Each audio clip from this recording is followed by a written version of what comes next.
Greetings, brothers and sisters. My name is Paul Belanger. I'm currently serving as the CLC Director of Education, and I'm very excited to welcome you all to the CLC training on the Joint Statement on Violence and Behavior in the Workplace. First thing I'd like to do is I'd like to introduce you to James Henry to give us a few opening remarks. James, my brother. Hello, my brothers and sisters. It is really good to see you here today. And I hope that this class is something that you will be able to take forward and apply in the future. One of the most important things to letter carriers, besides their wages and having a standard that is commensurate with the work and devotion that we do, is having a harmonious, safe work environment that is full of dignity and respect. So you're going to get some tools today and get some great learning from some great teachers today relating to making your work environment, or at least being able to deal with the work environment and knowing how to address these challenges going forward. So I'm going to turn it back over to both Corey Walton and to Paul Bolanger. Enjoy the training today. Thank you for attending today. Thank you, brother, for those kind words. All right, so brothers and sisters, today we're going to show you how to be successful in grieving workplace harassment, bullying, and acts of violence committed against our letter carriers. I'm going to open this up by talking about how the JSOV came to be and what it strives to accomplish. Then we're going to go over recognizing violations, gathering contractual sites that we'll need in our grievance. And following that, Corey Walton's going to come on and get to the meat and potatoes and discuss tips on gathering statements, some other tools at our disposal in defending our carriers, and how to build a solid case file. And he's also going to show us some arbitration decisions that we can include to support our case. And finally, I'll jump back in to talk about crafting a remedy for our grievance and some plans that the CLC has to give us more tools in this process. One of the biggest mistakes we make as a union is to become desensitized to poor working conditions. We should never take the attitude that any letter carrier should just toughen up or to let the little things roll off our shoulders. Harassment should never become business as usual. This training is going to focus on steps we can take to address the abuse of our brothers and sisters and to hold those accountable who fail to treat us with the dignity and respect that we deserve. So I think we can all agree that letter carriers face a great deal of stress in the workplace. Now on this next slide, I want to talk to you about this survey that we had in 2023. So in 2022, we had 47 USPS-related suicides. In 2023, that jumped to 201, more than a 4-time increase in the number of suicides among postal employees. Is this directly related to our working environment? I mean, that's difficult to prove, but it's my opinion and the opinion of our brothers and sisters here that disrespect, intimidation, and bullying are on the rise on our workroom floors, and I think you're all going to agree with that. Now, I'm sure most stewards have heard of the Joint Statement on Violence and Behavior in the Workplace. This agreement was reached after the Royal Oaks tragedy on November 14th, 1991, where a letter carrier killed 4 and wounded 5 before taking his own life. I believe in order to understand the Joint Statement, it's important to talk a little bit about the events that led up to this tragedy. So what I'm going to do is I'm going to read the Joint Statement to you. I hope I can have your patience with this. It's not very long, but we talk about it a lot, but we don't really look at the words. So I'm going to talk about this. I'm going to read it to you, and then we'll talk a little bit about the background of how it came to be. We all grieve for the Royal Oak victims, and we sympathize with their families, as we have grieved and sympathized all too often before in similar horrifying circumstances. But grief and sympathy are not enough. Neither are ritualistic expressions of grave concern or the initiation of investigation, studies, or research projects. The United States Postal Service, as an institution, and all of us who serve that institution, must firmly and unequivocally commit to do everything within our power to prevent further incidents of work-related violence. This is a time for candid appraisal of our flaws and not a time for scapegoating, finger-pointing, or procrastination. It is a time for reaffirming the basic right of all employees to a safe and humane working environment. It is also the time to take action to show that we mean what we say. We openly acknowledge that in some places or units there is an unacceptable level of stress in the workplace. that there is no excuse for and will be no tolerance of violence or any threats of violence by anyone at any level of the Postal Service, and that there is no excuse for and will be no tolerance of harassment, intimidation, threats, or bullying by anyone. We also affirm that every employee at every level of the Postal Service should be treated at all times with dignity, respect, and fairness. The need for the USPS to serve the public efficiently and productively, and the need for all employees to be committed to giving a fair day's work for a fair day's pay does not justify actions that are abusive or intolerant. Making the numbers is not an excuse for the abuse of anyone. Those who do not treat others with dignity and respect will not be rewarded or promoted, and those whose unacceptable behavior continues will be removed from their positions. We obviously cannot ensure that however seriously intentioned our words may be, they will not be treated with winks and nods or skepticism by some of our over 700,000 employees. But let there be no mistake that we mean what we say, and we will enforce our commitment to a workplace where dignity, respect, and fairness are basic human rights, and where those who do not respect those rights are not tolerated. And then they have a list of signatures here, and it says, our intention is to make the workroom floor a safer, more harmonious, as well as a more productive workplace. We pledge our efforts to these objectives. So one quick note, if we look at the bottom of the JSOV, there's a signature missing. The APWU did not sign or agree with the joint statement language for fear that it would be used to target craft employees and could not be enforced to correct the behavior of management. And they were right to a degree. The NALC had to fight hard to get this clarified and was finally able to do this through a national arbitration award that Corey's going to talk about in just a minute. On our next slide, first we need to recognize that as union representatives, we need to dispel the idea that a little harassment is okay. We can never understand what hardships a fellow brother or sister carries with them every single day, and we should not trivialize their pain. The Royal Oaks tragedy, of course, had some backstory, but the final straw, and this is interesting because a lot of people don't know this, the final straw for this letter carrier was when he was placed on a 16-7 emergency suspension without pay for the simple act of turning in a late 3996 request for auxiliary assistance.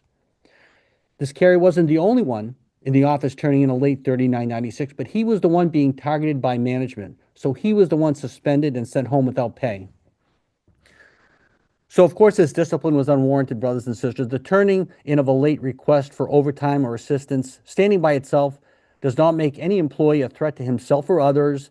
It doesn't pose a threat to the loss of postal funds or property. This was an attempt to bully and harass, period. Now, following this suspension, Postal Management contacted this carrier at his home. While he was on the phone, they asked the operator to interrupt the call that he was on. So the carrier became angry. He used vulgar language at the supervisor, believing that since he was off the clock, he could do so. And he was placed into this led to a removal action. So they added the vulgar language to his emergency suspension and claimed that he was now a threat to the workplace as well. So obviously, brothers and sisters, we're not condoning what followed, but we need to look at what both parties acknowledge to be a pattern of harassment. Now let's go over some examples of what might qualify as harassment, some of the provisions that we can cite.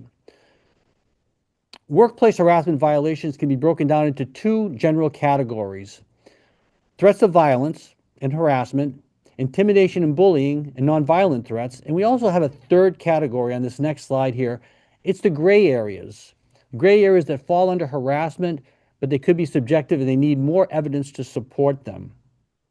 Now, of course, it's easy to recognize that direct physical threats or physical violence are JSOV violations. But these other forms of harassment are not always as easy to spot. For instance, management has a right to relay their expectations to us, but where does that become harassment? Where's the line that's crossed? Let's go through a list of some examples.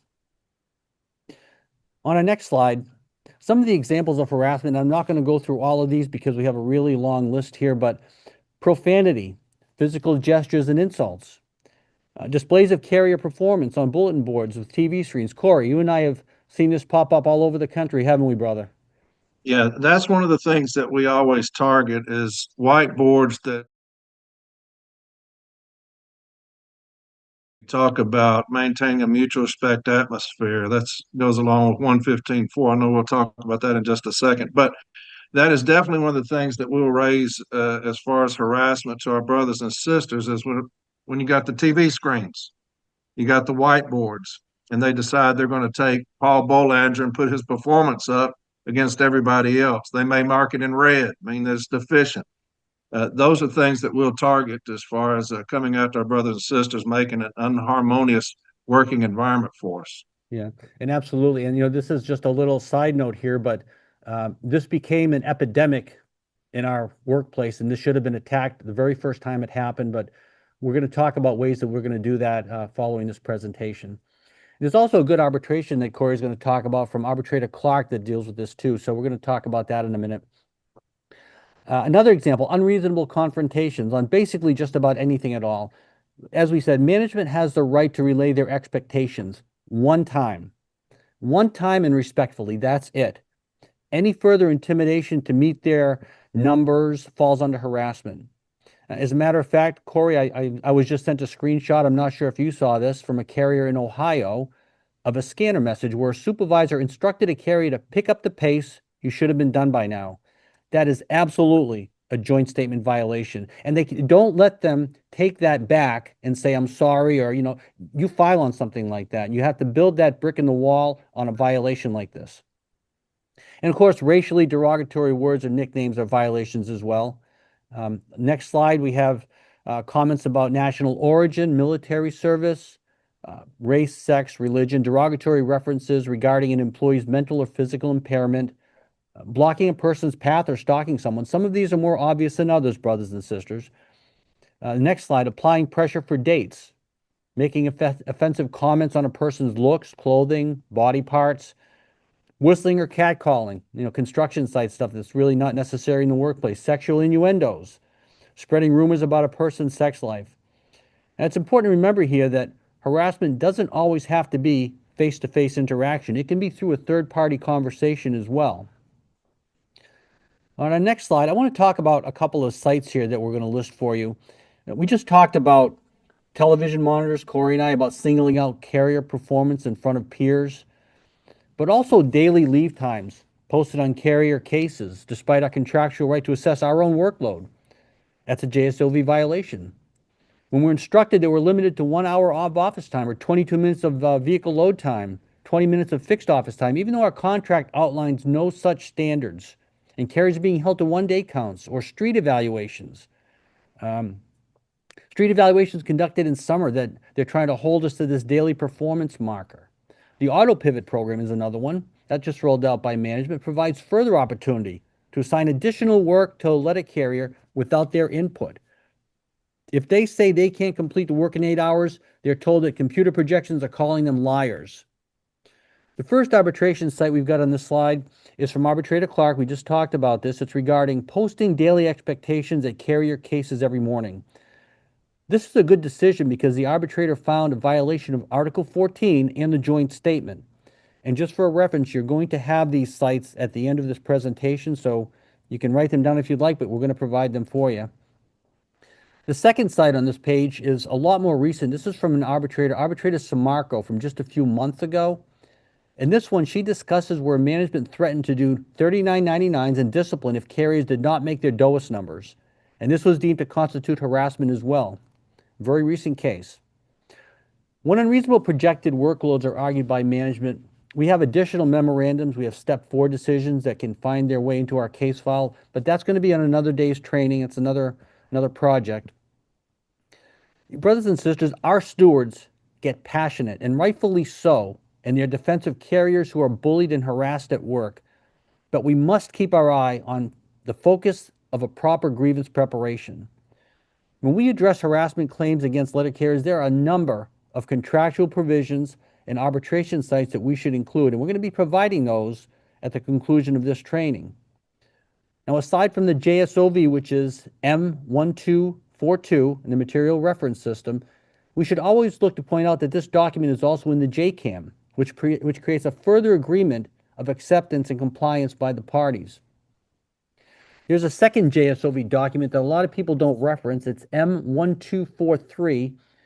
This document reaffirms the commitment of the parties to work together to implement the JSOV.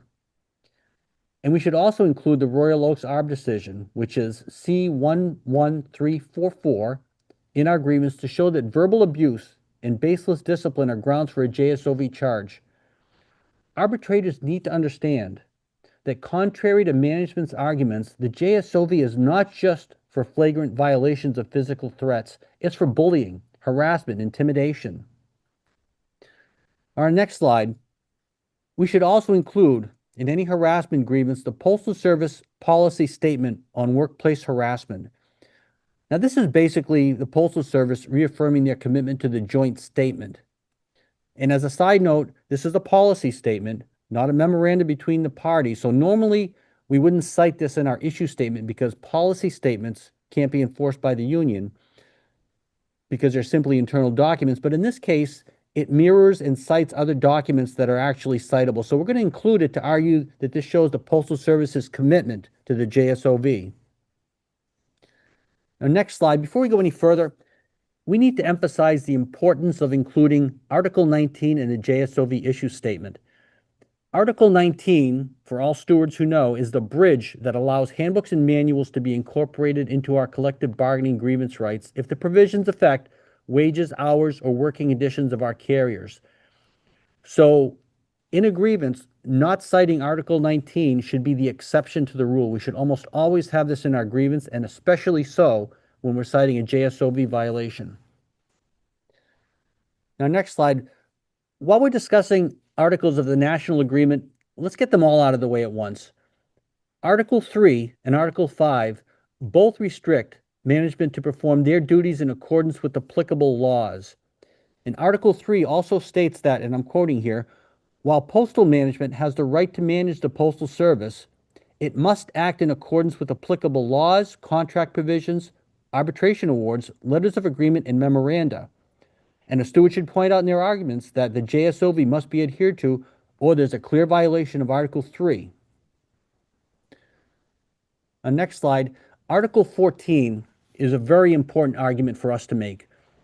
Article 14.1 states it is the responsibility of management to provide safe working conditions in all present and future installations and to develop a safe working force. In Article 14.2, the employer and the union insist on the observance of safe rules and safe procedures by employees and insist on correction of unsafe conditions, and the workplace must be maintained in a safe and sanitary condition. So there's a few reasons that we include Article 14. I mean, first, of course, it's going to be our argument that we deserve to be free of abusive behavior as a basic safety requirement. The joint statement has established that the behavior listed, including bullying and intimidation, can lead to an unsafe condition. Now, this becomes even more important when the abusive actions of management have continued on multiple occasions when they could have been corrected.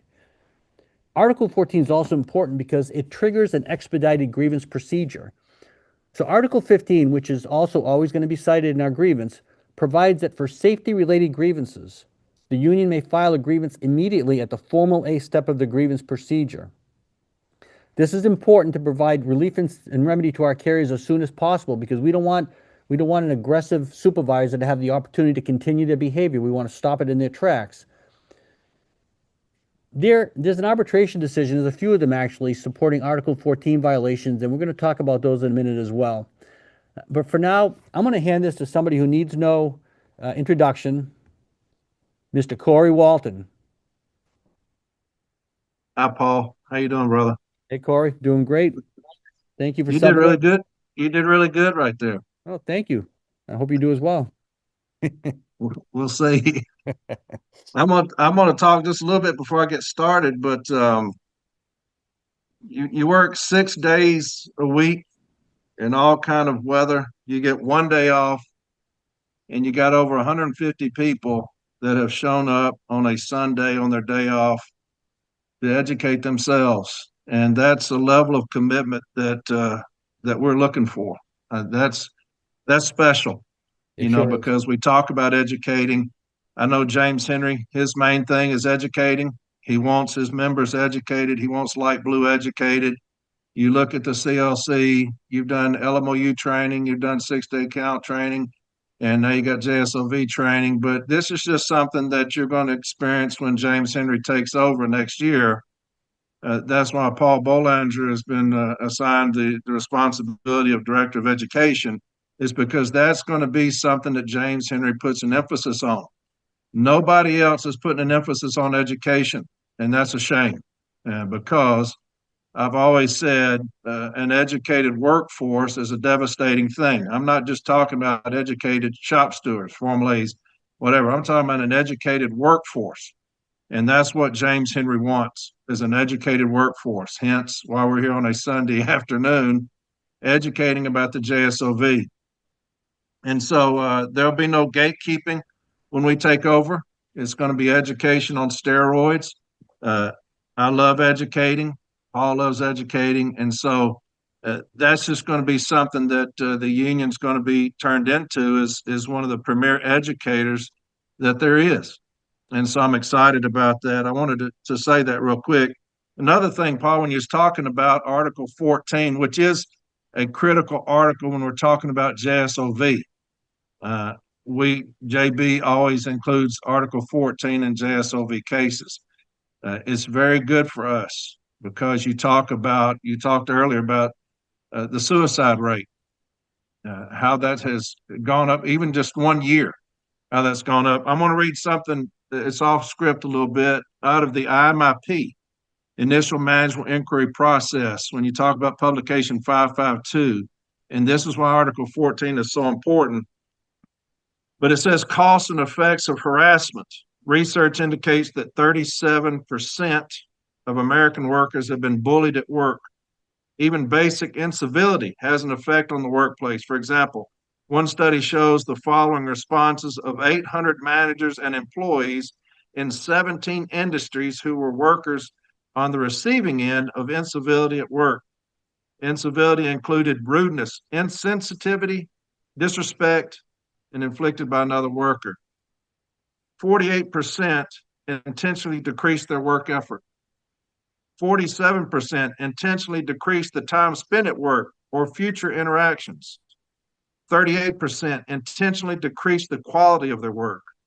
80% lost work time worrying about the incident. 63% lost work time avoiding the offender. 66% said that their performance declined. 78% said that their commitment to the organization declined. 12% said that they left their job because of the uncivil treatment. 25% admitted to taking their frustration out on customers. So that's what you're talking about, Paul, when you talk about Article 14. And you know, Corey, that's an amazing point you bring up, because when we deal with this, when we talk about the dogs of war in a little while, Yeah, JSOV violations, this is the beginning of everything. This is at the head of all the problems that we face. If we can clear this up on the workroom floor, everything else is going to fall into place. All of this unjust discipline, all of this is going to roll right with treating our carriers with dignity and respect. That's the basic line right there. exactly. And, you know, the JSOV, we should take pride in that as the NELC. You know who wrote the JSOV? Sombrado. And so that's ours. You know, we should take great pride in the joint statement on violence and behavior in the workplace. Vince Sombrado wrote the damn thing. And so to me, it's ours. And we're going to take pride in that. Another thing when you're talking about, I'm still going off script, I apologize, is when we talked about this yesterday, so you allowed it. When you talk about contentions on the JSOV, Article 19 incorporates the JSOV and any other handbook or manual you're going to put in there, Postal Service Policy on Workplace Harassment. Also, Article 15. Article 15 incorporates the JSOV into the grievance arbitration procedure on page 15.1. And if you look at 15.1, I'm just going to read it. It's broad grievance clause. The second bullet point, alleged violations of other enforceable agreements between NALC and the Postal Service, such as building our future by working together, and the joint statement on violence and behavior in the workplace. In his award in the national case there, Arbitrator Snow found that the joint statement constitutes a contractually enforceable agreement between the parties and that the union has access to the grievance procedure to resolve disputes arising under it. Additionally, in his discussion of the case, Snow writes that arbitrators have the flexibility in formulating remedies to consider removing a supervisor from his or her administrative duties if a violation is found. And it says, note the national parties disagree over the meaning of administrative duties. And if you look up administrative, it means relating to the management of a company or the management of any office. And so to me, that's not a gray area. That's crystal clear in what administrative means. It means the management of any office. And so that's what we'll ask is if there's a violation of the joint statement that they'll be removed from that. But Article 15 also. So you got Article 15 and Article 19 will incorporate the JSOV into your grievance. And so, but yeah, let's get on with this. We're going to talk about 115.4.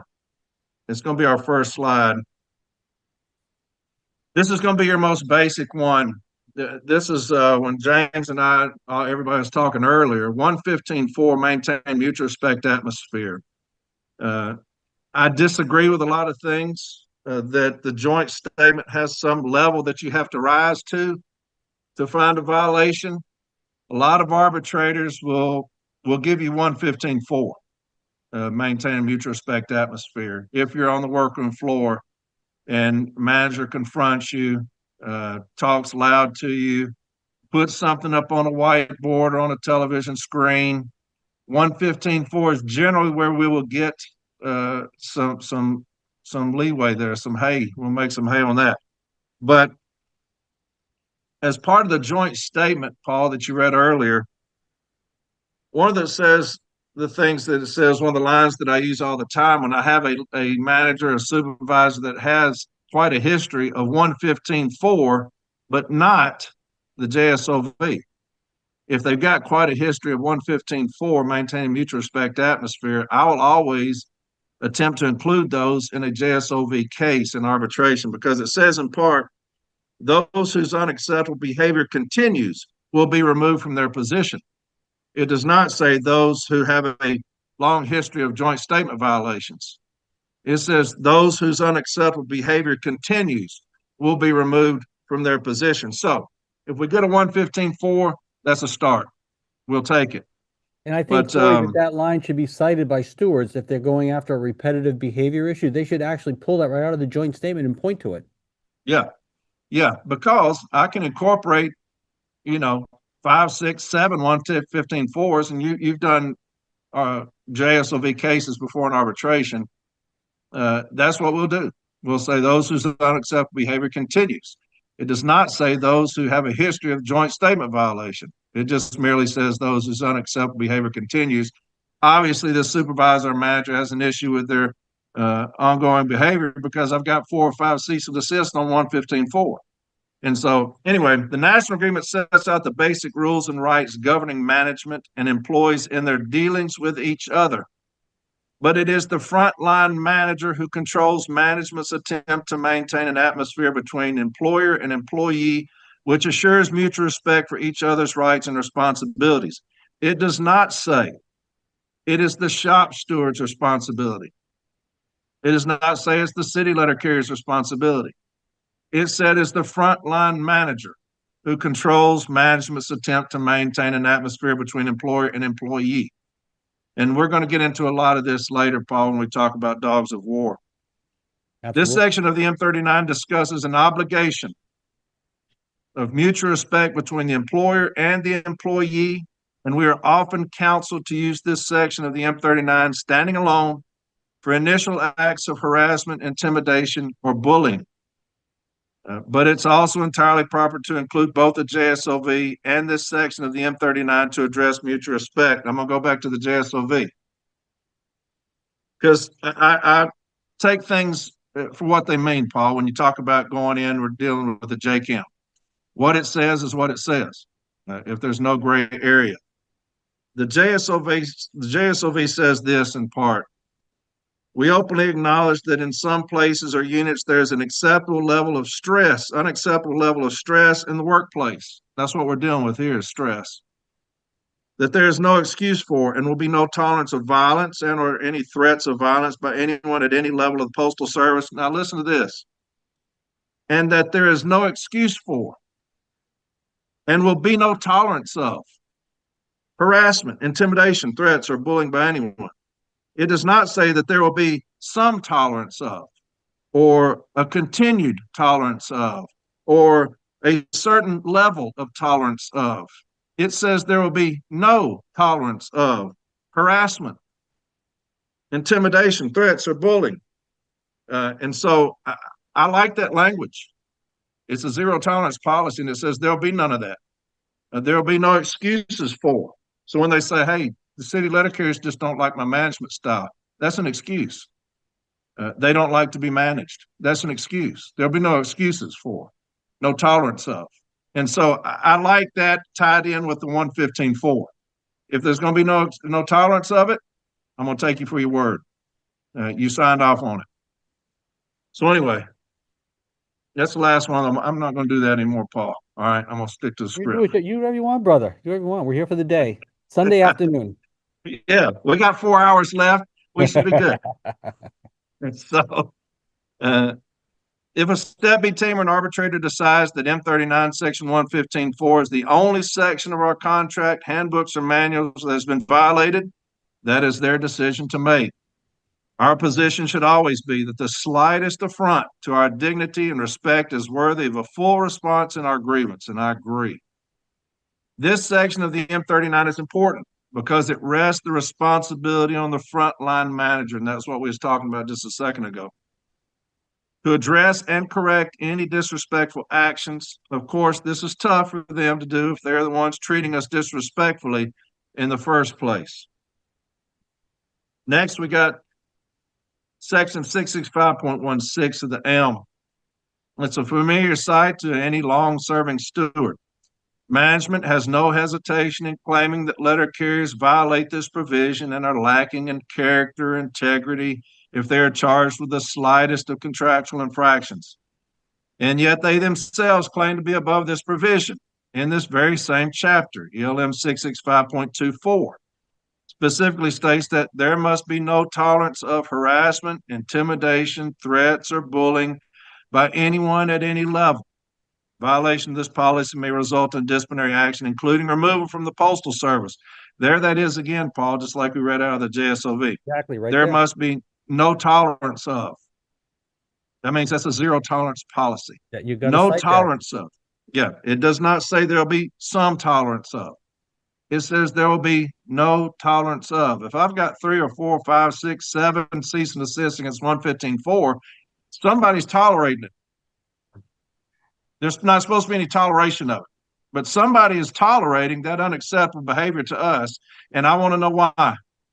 I want to know why that's being tolerated, because I've got several things, Paul, the JSOV, we're going to talk about some more in the Dogs of War stuff we're going to cover. But somebody's tolerating it because I still have a manager doing it. If there's going to be no tolerance of these things, why do I have 5 or 6 or 7 cease and desist against 115.4? I'll tell you one thing, Corey. If anybody does not tolerate it, it's going to be our stewards. Our stewards are not going to tolerate it. Right. And those things will be brought out in arbitration. No tolerance means no tolerance of it. And here we are with a case file full of tolerance. And why is that? And we'll have management answer to that. But that's good language right there for us, Paul, 66524. And it's verbatim to the joint statement language. The Employer and Labor Relations Manual. Now, nowhere in ELM 66524 does it state that only letter carriers are held to these standards. In fact, it states anyone at any level. Same language as the joint statement. This is an important argument to make in our grievance. ELM 814, employee rights and responsibilities, is another helpful site. And all these things we're going to go over, just put them in your contentions. Just put them in your contentions. If they fit, they fit. If they don't, they don't. Put them in your contentions because maybe there's something that your formal A knows of that we don't, that can put in there to support these provisions. Something maybe an advocate can pull out. And so I'd rather have too much than not enough when you get to arbitration. If I don't need it, I won't use it. But I hate to need it, don't have it. So ELM 814, employee rights and responsibilities, is another helpful site. This provision states that employees have the right to become actively involved in the service's safety and health program and be provided a safe and helpful work environment. And that's going to go along, Paul, with your Article 14, right? Absolutely. It goes along with that language out of the IMIP when it talks about the percentages of lost work, those who avoid work. This goes hand in hand with that. You're building a case here against management. This section of the ELM mirrors some of the language found in Article 14 of the National Agreement, but it is good add-on since the ELM, as stated earlier, imparts obligations on all postal employees, not just craft letter carriers. The Administrative Support Manual is not often cited in our grievance procedure, but here it also has some helpful language regarding assaults or threats. ASM, most people, Paul, will tie that to the locally generated forms. When we grieve locally generated forms, you find that language out of the ASM. Right. Yeah. Administrative Support Manual. But here's some other language that you can get out of the ASM. Section 228.13, disciplinary action of employees. And there's the language there. Executive Order 12196, signed in 1980, gives us language that mirrors OSHA's guaranteed protection from conditions of employment that are free from recognized hazards that are causing or are likely to cause death or serious harm. Now, hang in there with me. That's extreme. Hang in there. Yeah, we're going to be talking about that, Corey. Yeah. This order stands alone from OSHA, however, and due to some exclusions that we will later discuss in the OSHA Act, this executive order is important to include. This executive order also assures prompt abatement of unsafe or unhealthy working conditions. This becomes important when we address management's failure to address violations of the JSOV. In past NELC trainings, there's been a recommendation to cite OSHA violations and to request an investigation under OSHA guidelines for harassment in the workplace. Unfortunately, OSHA made some policy changes in 2017 that extremely limits their usefulness to claims of abusive workroom climates. OSHA instructed Directive CPL 02-01-052, which has been cited in previous NELC trainings, was replaced in 2017 with CPL 02-01-058, where a new decision tree is provided for investigating complaints. This flow chart requires first that a person be in imminent danger, which is defined as facing a threat of death or serious physical harm. Now, I could have used this in my case file down, case I did in Jackson, where the manager threatened to shoot and kill one of the carriers. I don't know if y'all remember that. That's pretty serious threat. That's bodily harm. That's as But bad as you can go. Yeah, I don't know if y'all remember the episode when I had the district manager. I put the arbitration. It's one of the things the postal inspectors came after me for, was when I put that recording up of the district manager when she reduced the removal to a letter of warning of the manager who threatened to shoot and kill one of our brothers and sisters, one of our brothers. But so that would definitely play into effect there. Serious physical harm is defined as the part of the body being damaged so severely that it cannot be used or cannot be used very well. Further, this flow chart states that bullying, intimidation, and harassment generally do not meet these criteria. Once we pass this hurdle and show that we are discussing a situation of serious physical harm, we must now prove that the violence is not a predictable part of the job and is personal. And even if we can get past that requirement, we would need to be categorized as a high-risk industry, which is defined as either healthcare or social service settings or late-night retail setting. Since we are not in that category, the flow chart would direct us to pursue a general duty clause violation. Looking at the provisions to file a claim of a general duty clause violation, we see on criteria number 3 that we again need to prove that the workplace hazard was causing or likely to cause death or serious physical harm.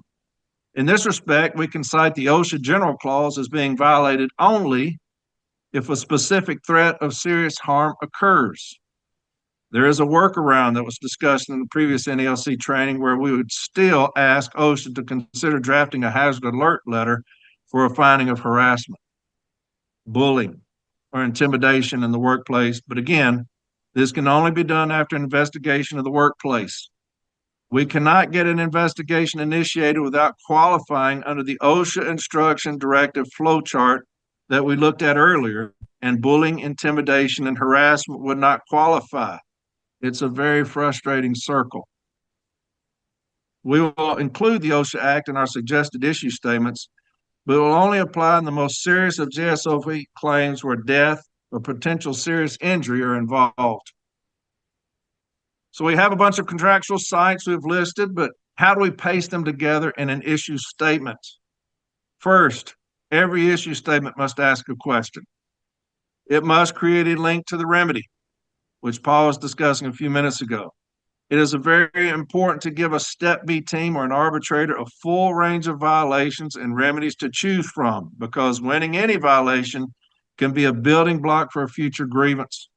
If there is one thing you should remember in all your issue statements, it's the term and or. This gives an arbitrator a chance to consider all of your allegations at once or any of them separately. Again, we need to win as many of these grievances as possible, so we're going to give the arbitrator a full buffet to choose from. A good issue statement could read. A good issue statement could read: did management violate the JSOV?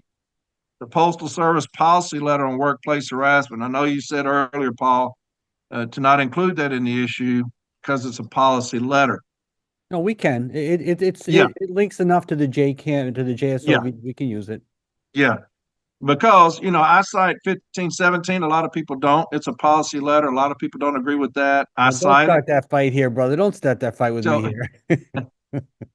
But let me continue on.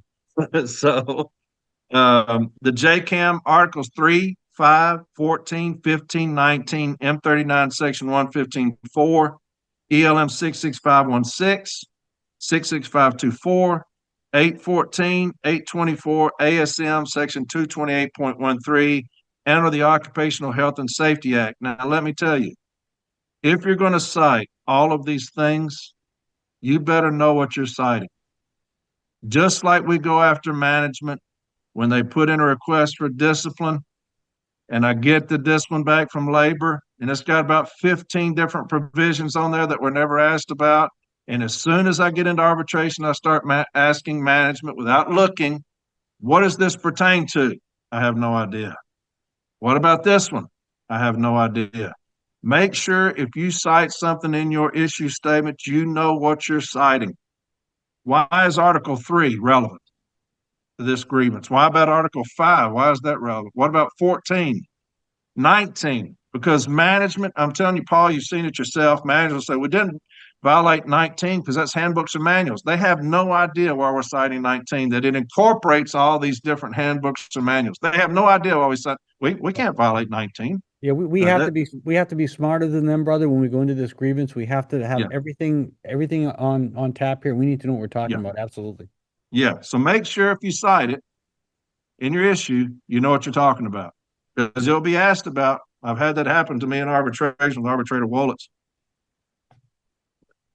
By their actions on, talks about whatever date, or continued actions, pattern of behavior during the time period of date to date, or failure to address the above violations when they were made aware of such, and or by failing to comply with prior grievance settlements on this issue. And if so, what's the proper remedy? What are you looking for? Past grievance settlements regarding the JSOV violations that have not been adhered to also call for Article 15.3 non-compliant sites to be included in your issue statement. A failure to address an abusive work environment makes another supervisor or higher level manager equally responsible. And we talk about this, Corey. We want to bring the highest level of management in on the table for this. Every time, if we can elevate this to a district manager having some implication, we want them brought in on the grievance. Yes. Also important to the issue statement is to categorize the grievance as a class action. This encompasses all employees in the work area. So if more information turns up as you move further along in your investigation, you can still include it. Also, remember that violence, abuse, or harassment of one letter carrier often affects surrounding employees, sometimes even more so than the targeted victims themselves. And you saw, again, those numbers out of the IMIP. How much percentage of work is missed due to an unruly manager that's creating a toxic working environment? An environment means for all. And so when you have a toxic work environment on the workroom floor, it's easy to have a class action because you'll have people say, hey, because of how he was talking to Paul, it's very difficult to me to concentrate on work. I'm fearful now for my job because how he's yelling at Paul, got in Paul's case. And so, yeah, I'm terrified of this person. So let's take it a class action. There are a lot of steps we should take as stewards to fight JSOV violations, in addition to the actual grievance. After your issue statement is in place, you need evidence, and that means statements. Every employee who has information about or has been affected by or witnessed a potential violation should be interviewed. This means all crafts and any level of management you deem relevant, as well as any customers or witnesses from outside of the Postal Service. A terrible thing about a toxic working environment is that the goal of management is to instill fear in our letter carriers. Unfortunately, they often succeed. The goal of every tyrant is to divide and conquer, and our goal should be just the opposite, to unite and prevail. So how do we get statements of our letter carriers are fearful of retaliation? Let's interview our carriers privately and one-on-one. Some may be embarrassed of their emotions or will open up more in a quiet or private setting. Explain that retaliation is illegal and that everyone will be providing statements so no one can be singled out. Also, let the carriers know that you are only asking for the truth and no one should be afraid to tell the truth. And another thing, when we go into these stations and they're saying, hey, this guy is a tyrant, he is a bully, he is taking it out on us. I'm fearful to write a statement because why? You just said he's a tyrant, he's a bully, he's singing y'all out, he's doing all these things. It's not like he's going to start. He's already doing it. That's why we're here. And so when people say, I'm terrified of him, he's going to do this, he's already doing it to you. We're in here trying to help. We're in here trying to remedy this thing. When you talk about the dogs of war, we're in here to make sure that you come to work in a toxic-free environment. Yeah. It's already happening to you, or we wouldn't be here. I think, Corey, that every carrier wants to stand up for themselves. They just need somebody to back them up, and that's what we're going to do. Yeah, yeah. If you say, hey, I've already got 6 or 7 statements from your carriers, that may help. Because it is.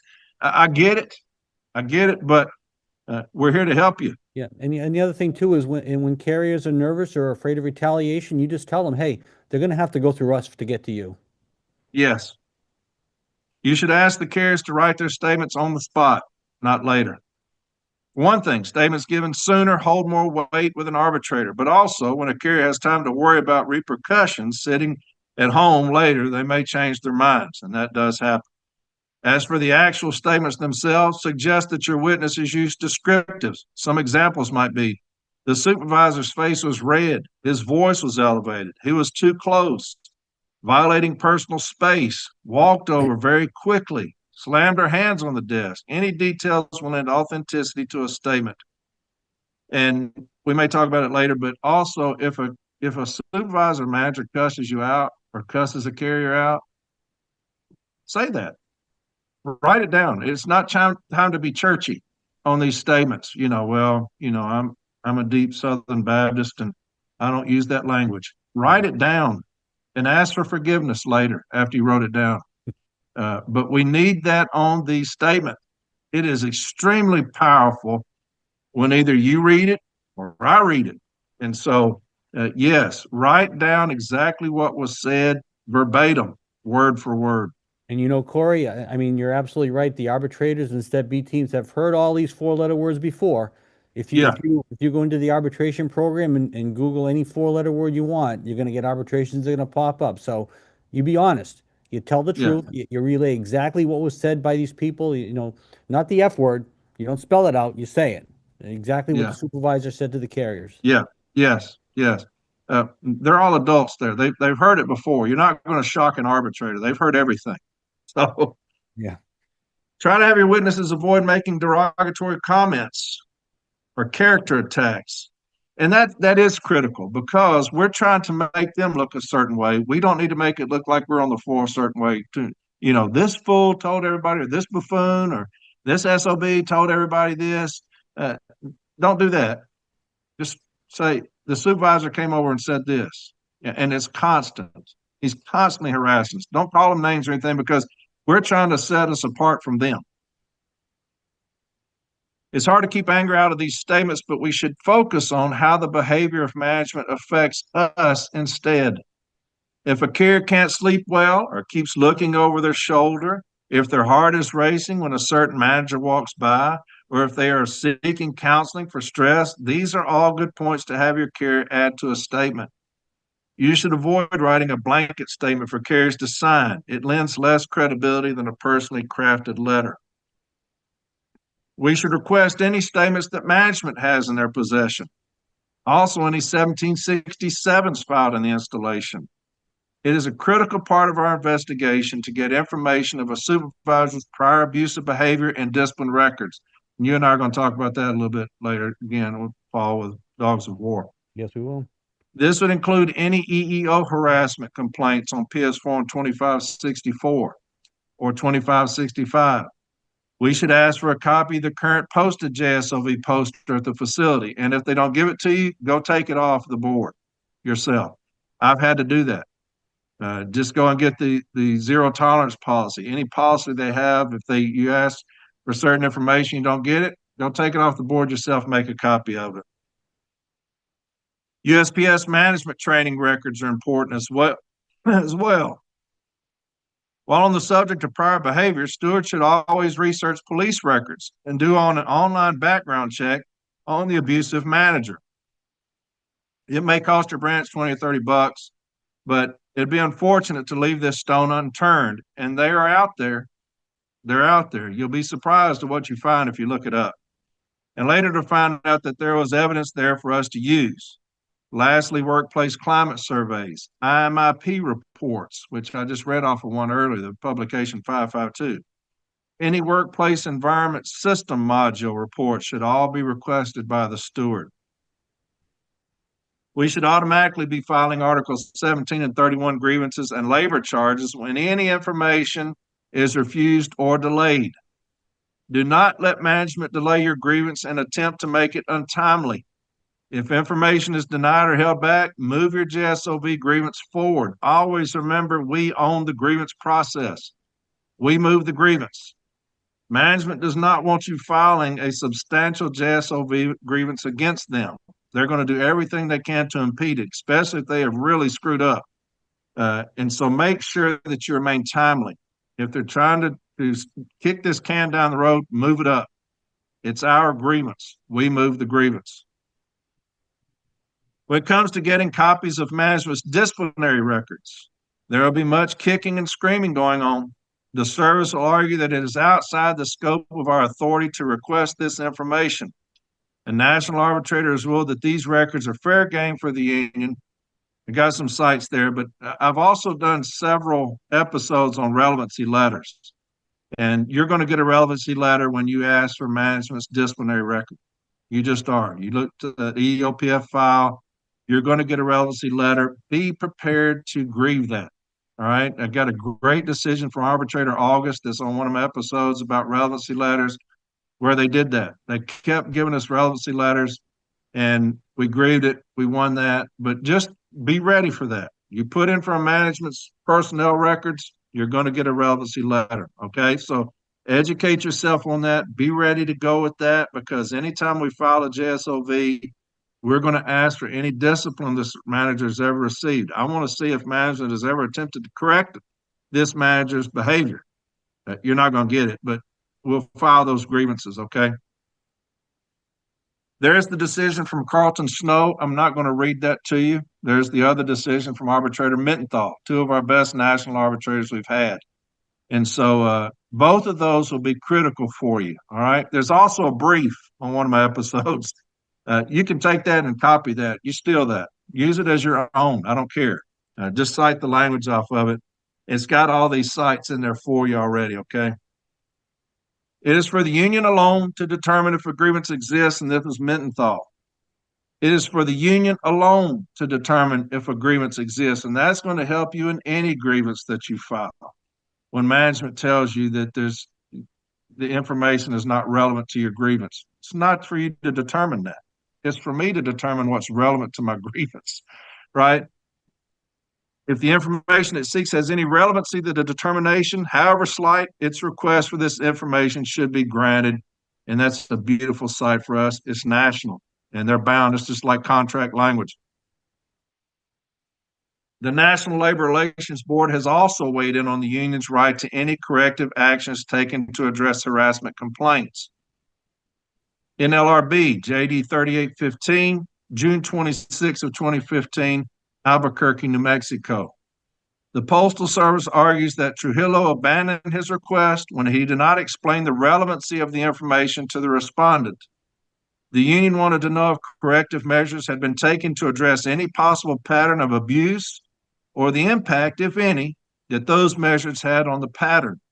The USPS violated Section 8A5 and 1 of the Act by failing and refusing to provide Sunshine Branch 504 with information the union requested. That's another great thing for us to use. Once you have a history of abusive behavior, you may get the argument that it's not admissible regardless. Past behavior doesn't prove present guilt or something like that. A good regional case to cite to include is, we'll talk about that in a minute, but that will happen. It happens a lot. Paul, you've been in enough arbitration to know they're going to say, hey, you can't use these past decisions against them because they've already been adjudicated. We're here for this one issue. We're not here for something he did last year or the year before. Yeah. Yeah. We were in Jackson against manager Kirby Ragsdale. We went back 13 years. 13 years of decisions on this individual, and that's what they're just raising hell. You know, hey, these already been adjudicated. They have been adjudicated with a cease and desist. And since he didn't, that means stop and don't do it any longer. We're here because he didn't stop, and he's continuing to do it. And so that's how you incorporate it, because it's a continued. When you talk about when the JSOV says what? Those whose unacceptable behavior continues will be removed. That's what we're talking about. It didn't say those whose unacceptable behavior continued for the past 14 days. It's those whose unacceptable behavior continues. And so we will incorporate any decision, and again, we'll talk about that, Paul, about the dogs of war. Any decision that we have, we're going to put it in that case file. I don't care if it's 30 years ago. I'm putting it in there. You know, Corey, you talked earlier about police reports. Just a quick aside. We had a police record that we searched on a supervisor in a JSOV case, and we found out that he had thrown a remote control at his wife one time. And we put that in the case file. That speaks to behavior. Exactly. Yeah. It's not just if they come in and say it's work related. No, sir. No. You're like this at home. And so this person just didn't need to be any kind of managerial position. Arbitrator Jacobs, I can't remember if this was my case or not, Paul. We talked about this because I remember citing evidence 406. In this case, management objected to the union presenting evidence of past behavior by the offending supervisor manager. The union argued that past behavior was in fact demonstrated by the offender in the past. We can also cite Federal Rule of Evidence 406, which states, evidence of a person's habit or an organization's routine practice may be admitted to prove that on a particular occasion, the person or organization acted in accordance with a habit or routine practice. Of course, rules of evidence are not the same as our contractual rights, but they can be referenced as the standard in judicial settings, such as arbitrations. The above rule of evidence can again be cited to include a criminal history in our grievance file. All right, once you have the witness statements and have gathered some additional evidence, you should start explaining why each of the listed provisions in your issue statement was violated. Type out the provision in your contentions and talk about it. When you talk about the Postal Service policy on workplace harassment, why is that violated here? When you got it in your issue statement, why is that violated? We talked about that earlier. When you got 6 or 7 things in your issue statement, go ahead and tell why it's violated, right? The Postal Service policy on workplace harassment, it talks about there's a commitment from the employer to the employee that there'll be no tolerance of. You got ELM 665. Why is that violated? Well, because there's a commitment from the employee, from the employer to the employee, that there'll be no tolerance. The JSOV, same thing. There's a commitment from the employer to the employee that there'll be no tolerance of any of these things. And here we are. And so just make sure that if you put it in your issue statement, explain why it was violated and be ready to answer for it. As an example, M39 section 115.4 applies because the curse words directed at me by this supervisor show a lack of mutual respect. Go into detail, what was said, when it was said, why it was not justified, etc. Then move on to the next provision. Once you've provided explanations for why each is violated, be prepared to also add some arbitration decisions to support why management will say you are wrong. You do this by adding the applicable quote from the decision in your arguments, but by also attaching the entire arbitration decision to your grievance file as well. As a reminder, we will be providing you with some reading material at the end of this training. One of the most important decisions you'll be adding to your case file is a national award reached by arbitrator Carlton Snow. The grievance procedure of the national agreement may be used to enforce the parties' bargain, and arbitrators have available to them the flexibility found in arbitral jurisprudence when it comes to formulating remedies, including removing the supervisor from his or her administrative duties. And one of the things that we will add to our file, especially in dogs of war, is the arbitrator's authority under the joint statement. And that will come along with several sites. We have that on the JSOV episodes. We'll tell the arbitrator, here's your authority under the JSOV, and we'll support that contractually. We'll support that with past decisions. And so the arbitrator's authority, that will be something huge for us when we talk about training the dogs of war. Incidentally, the arbitrator has the same authority for a cease and desist remedy, which is another topic for another day. Yes. This award is the enforcement tool of our JSOV grievance. Management will kick and scream again that letter carriers do not have the authority to discipline a supervisor. And they're right. But an arbitrator certainly does, and National Arbitrator Snow said so. Again, you want to explain in your grievance that the joint statement is a mutually enforceable agreement. And this was confirmed by National Arbitrator Snow in his decision. Make sure this award is part of your case file. Again, Paul talked earlier, the only ones who didn't sign off on the JSOV were the APWs. So they're very difficult for them to try to get one in arbitration because they didn't sign it. And so management will exclude them from any kind of remedy. Management may also argue that violations of the joint statement do not necessarily qualify as violations of Article 14. We have an arbitration for that as well. And there are numerous arbitrations out there with the JSOV. Article 14 has been found. An arbitrator, August, has done it, as well as others. But here's one, Charles Remus. Here, management argues no safety-related complaint was made to management by an employee, and hence the union use of Article 14.2 is improper.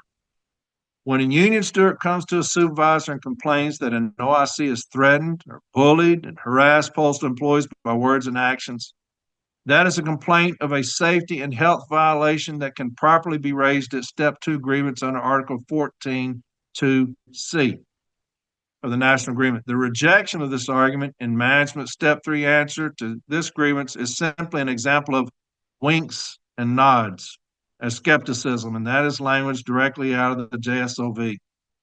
As the framers of the joint statement feared that some of the service's 700,000 employees might take it. Keep in mind, this and many that follow are regional arbitration awards and do not hold the same enforcement weight as a national arbitrator. They can still be cited to demonstrate how other arbitrators have decided on a certain issue. However, this decision is also important because it enforces our right to move this grievance immediately to formal Step 8 on a fast track. And anytime you put regional arbitration decisions anywhere, it's for persuasive value, right? It's so the arbitrator isn't sitting alone. And so if an arbitrator has other arbitrators that have already agreed with them on this certain position or issue, they're more likely to give it to us. They don't ever want to be sitting alone on a decision. So you're going to give them things for persuasive value on whatever your issue is. We need to talk about levels of JSOV violations. This is kind of a contradiction in terms because every violation is serious. But we must recognize that some actions or behavior carry much more weight in the eyes of an arbitrator. For instance, a physical attack or threat of physical harm is very serious. and may call for a harsh remedy on a single occurrence. On the other hand, a curse word or an isolated insinuation that a carrier is not a good worker may require multiple documented occurrences to carry the same consequence in a remedy. And it's no different than a CA1 or a CA2. A CA1 is an immediate act. I broke my ankle. I know when I did it. CA2 is long-term injury. That's how this is. Joint statement on violence behavior in the workplace. Violence is the CA1. The behavior is the CA2. So think of it like that. If you have a manager that's demonstrated a pattern of abusive behavior and has been documented or grieved in the past, there are several arbitrators that have ruled on harsher remedies. We have a bunch that we're going to list for you at the end of this training. Our grievance procedure is a valuable weapon in fighting workplace harassment, but I'm going to let Paul, the main man, talk to you about some other things we can do to protect our carriers as well. All right, Paul, it's all yours, brother. All right, back on. You finally ran out of air. I need something to drink. Okay, so there's several steps we can take as stewards to fight JSOV violations in addition to the actual grievance procedure. Let's look at a few. Now, of course, we should always remember that any harassment that rises to the level of a crime should be reported to the police immediately. You dial 911. There's no second thoughts. If a carrier approaches you and says they've been assaulted or threatened with bodily harm, you pull out your phone and you start dialing on the spot. Your carrier safety is more important than anything else at that moment. And you're also going to want a police report number, and you'll need to follow up on whatever action's taken. This absolutely becomes part of your grievance core. You put that police report in there, management's not going to get it for you. You're going to have to get it yourself. Now, on this side, we're looking at a form 1767. This is usually used to report like a spill in the workplace or a vehicle repair that's not done, but we can use it, this report of an unsafe condition or practice, for harassment as well. So the important aspect of these forms is that the complaint must be investigated within the same tour of duty that it's received, and a specific action must be documented by postal management. So we have a paper trail now. These become an important part of your case file to show management's response or lack of response to a claim of a toxic work environment. Now, carriers can submit this form to their stewards anonymously. The instructions on the form suggest that this be done by contacting the USPS safety officer. We're not going to do that. We're going to do this through our steward or by contacting the NALC regional office for guidance. Now, the regulations for Form 1767 are found on this next slide, which is ELM 824. So 824.632 and 636, they discuss the obligations of management, including the installation head, and abating any reports of unsafe and dangerous work conditions as reported by employees on 1767s. The key here is that management must investigate and respond with an appropriate response by the end of the employee's tour. So you have a time limit. Next slide, publication 553. We've already got some questions coming up on 553 and 552, so we're going to answer those as we go right through this. Publication 553 is the Employee Guide to Reporting Harassment. It's very important to cite, but the NALC firmly disagrees with the second paragraph on this screen. If you look at that paragraph, a single incident absolutely constitutes harassment, and this kind of contradicts that. But the statement that an incident of harassment should unreasonably interfere with work performance to be considered, that's a legal standard. That's a legal standard for determining harassment. Our contract, our handbooks, our manuals, as well as the JSOV, establish a different standard for categorizing workplace harassment. So while we're going to include this provision to argue that management may be disciplined for harassing letter carriers, we're going to talk about that second paragraph, and we're going to tell our Step B team or an arbitrator that they're discussing a legal standard here. We're dealing with a contractual standard.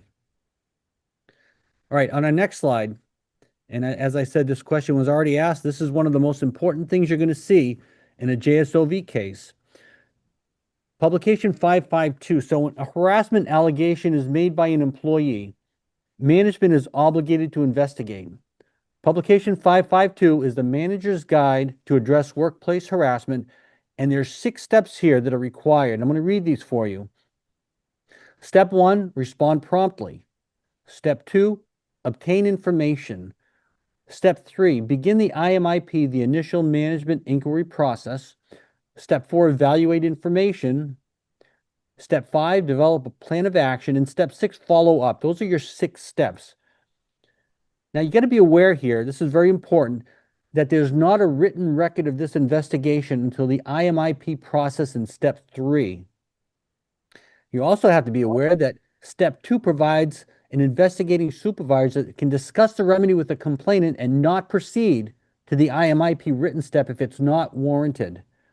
So you need to confer with your carriers and let them know that they should request a written investigation. Do not settle for a handshake, a promise. This is where your supervisor is going to try to short circuit the process. At step 2 of this investigation, they're going to try to verbally settle this process. You got to talk to your carriers and tell them, do not do that. As a matter of fact, a carrier would be wise, and you should encourage them to ask for a steward in any meeting that could lead to discipline.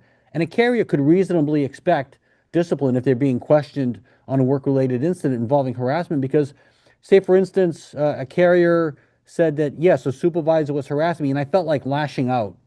That's absolutely grounds for discipline. So anytime a carrier is brought in regarding a JSOV complaint or a harassment complaint, make sure they ask for a steward.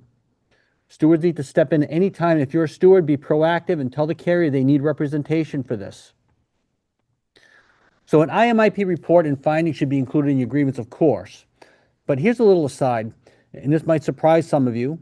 An OIG report found that 97% of postal managers never completed the training to complete the IMIP investigations properly. So out there, when you're dealing with your supervisors, you have a 3% chance that the supervisor knows what he's doing. Hey, Surprise. Paul, let me say something right there. Okay, And are you because surprised by that, Corey? No, no. Okay. I think, matter of fact, I think we were talking about that training, the OIG training on compliance or whatever, and they said that 90-some% hadn't done their training. I had that a few weeks ago. Well, here this is. But would you consider a grievance a form? I'll read to you exactly what Publication 552 says on the very second page. Respond promptly to the complaint, regardless of its form or content. And so a grievance to me would be a form of some kind of content. So That's actually if the I file a, definition. That's the definition of a grievance, is a yeah, complaint. if I file a grievance on a supervisor, to me, they're obligated then, once I give that to them and have statements, to initiate an IMIP. And that's what I held, if you remember, in the Memphis miniseries, and I'm questioning the formal step A. Isn't the grievance a form of a complaint and a statement? Wouldn't that be, once you've seen the statement about this harassment, wouldn't that be enough to trigger an IMIP? And so when it states, respond promptly to the complaint regardless of its form or content, I'm going to hold management accountable to that. When you talk about the Postal Service policy on workplace harassment, that's where you first find Publication 552 under management's responsibilities. It says they must. Doesn't say they might, they should. It says they must. Under Publication 552, initiate an IMIP once I get any form of complaint. And we And should so file, and we should file a grievance if they don't proceed with that. You're absolutely right. That's their obligation. I put in a request for information about a week after that complaint, that statement. They saw that statement and said, "Hey, I've shown you the statement and the grievance about the toxic working environment or whatever the supervisor did. I'm putting this information request. I want to see where you've initiated the IMIP. At least reached out to HR and said, well, I didn't do that. Well, it says here that you must do it. So maybe we have agreements there as well, that you didn't do one of your responsibilities under your own policy. Yeah, absolutely, brother. Absolutely. So finally, if an incident involves any threat or act of violence to letter carriers, a steward should formally request the involvement of a threat assessment team. Now, this is management's team, I understand, but we want a formal investigation. So if you Google Publication 108, which is the Threat Assessment Team Guide, I think it's a 30 or 40-page document. This should be included in your grievance, the entire document. The Threat Assessment Team Guide provides a risk rating for a complaint, and I'm going to read these to you as well. Priority 1 is an extreme risk, a clear and immediate threat of violence to an identifiable target. Priority 2 is a high risk, a threat of violence, usually either to an identifiable target but currently lacking immediacy, or a specific plan or violence but not lacking a specific target. Priority 3 is a lower moderate risk, a relatively nonspecific threat of violence from a person expressing concerns with personal or organization issues. And the last one, Priority 4, no threat of violence indicated. Corey, can you tell me what you think a manager is going to determine the threat of their supervisor to be? What level do you think it's going to be? They're going to, no threat of violence indicated, right? We found them innocent. Yeah, that's something that you always deal with. It's not the results that I'm concerned about, is if you did it, because management will never manage management. We've always talked about that. They're never Right. going to correct themselves. They're going to, whatever the manager did, this IMIP process is, they found nothing. Right. We And went in, we talked to the carriers, we found nothing. But the thing about publication 552, the IMIP process in itself, is you got statements. You're going to have the statements there, where carriers have filled them out, where you question the carrier. We'll get all of that, because what you're going to have the carriers saying and what management's determination is are going to be two entirely different things. And if we can get that manager in there on the stand and say, no, this carrier said that, they're threatened so much that they sat out in the car crying every morning, you didn't think that that was substantial enough to warrant, or this carrier did this, and it really makes them look stupid. So it's not the results that we want, because it will always come out in management's favor. I want to know if you did one. And if you did one and you said nothing happened, that's typical for management, because management will never manage management. And But that's just the way it is. This is the winks and nods that the joint statement Yes. talks about, and that's what we're Yeah, looking for here. exactly.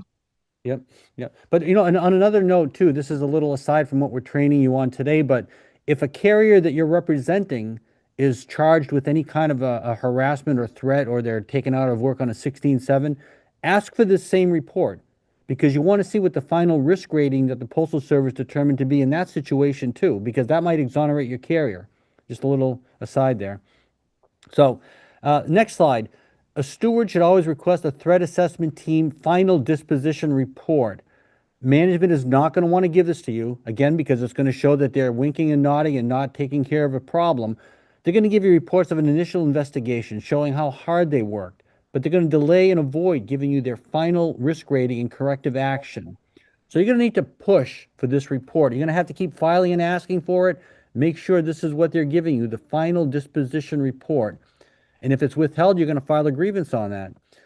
Now, this is the document that holds management accountable for their response to the threat, so it's very important to get that report.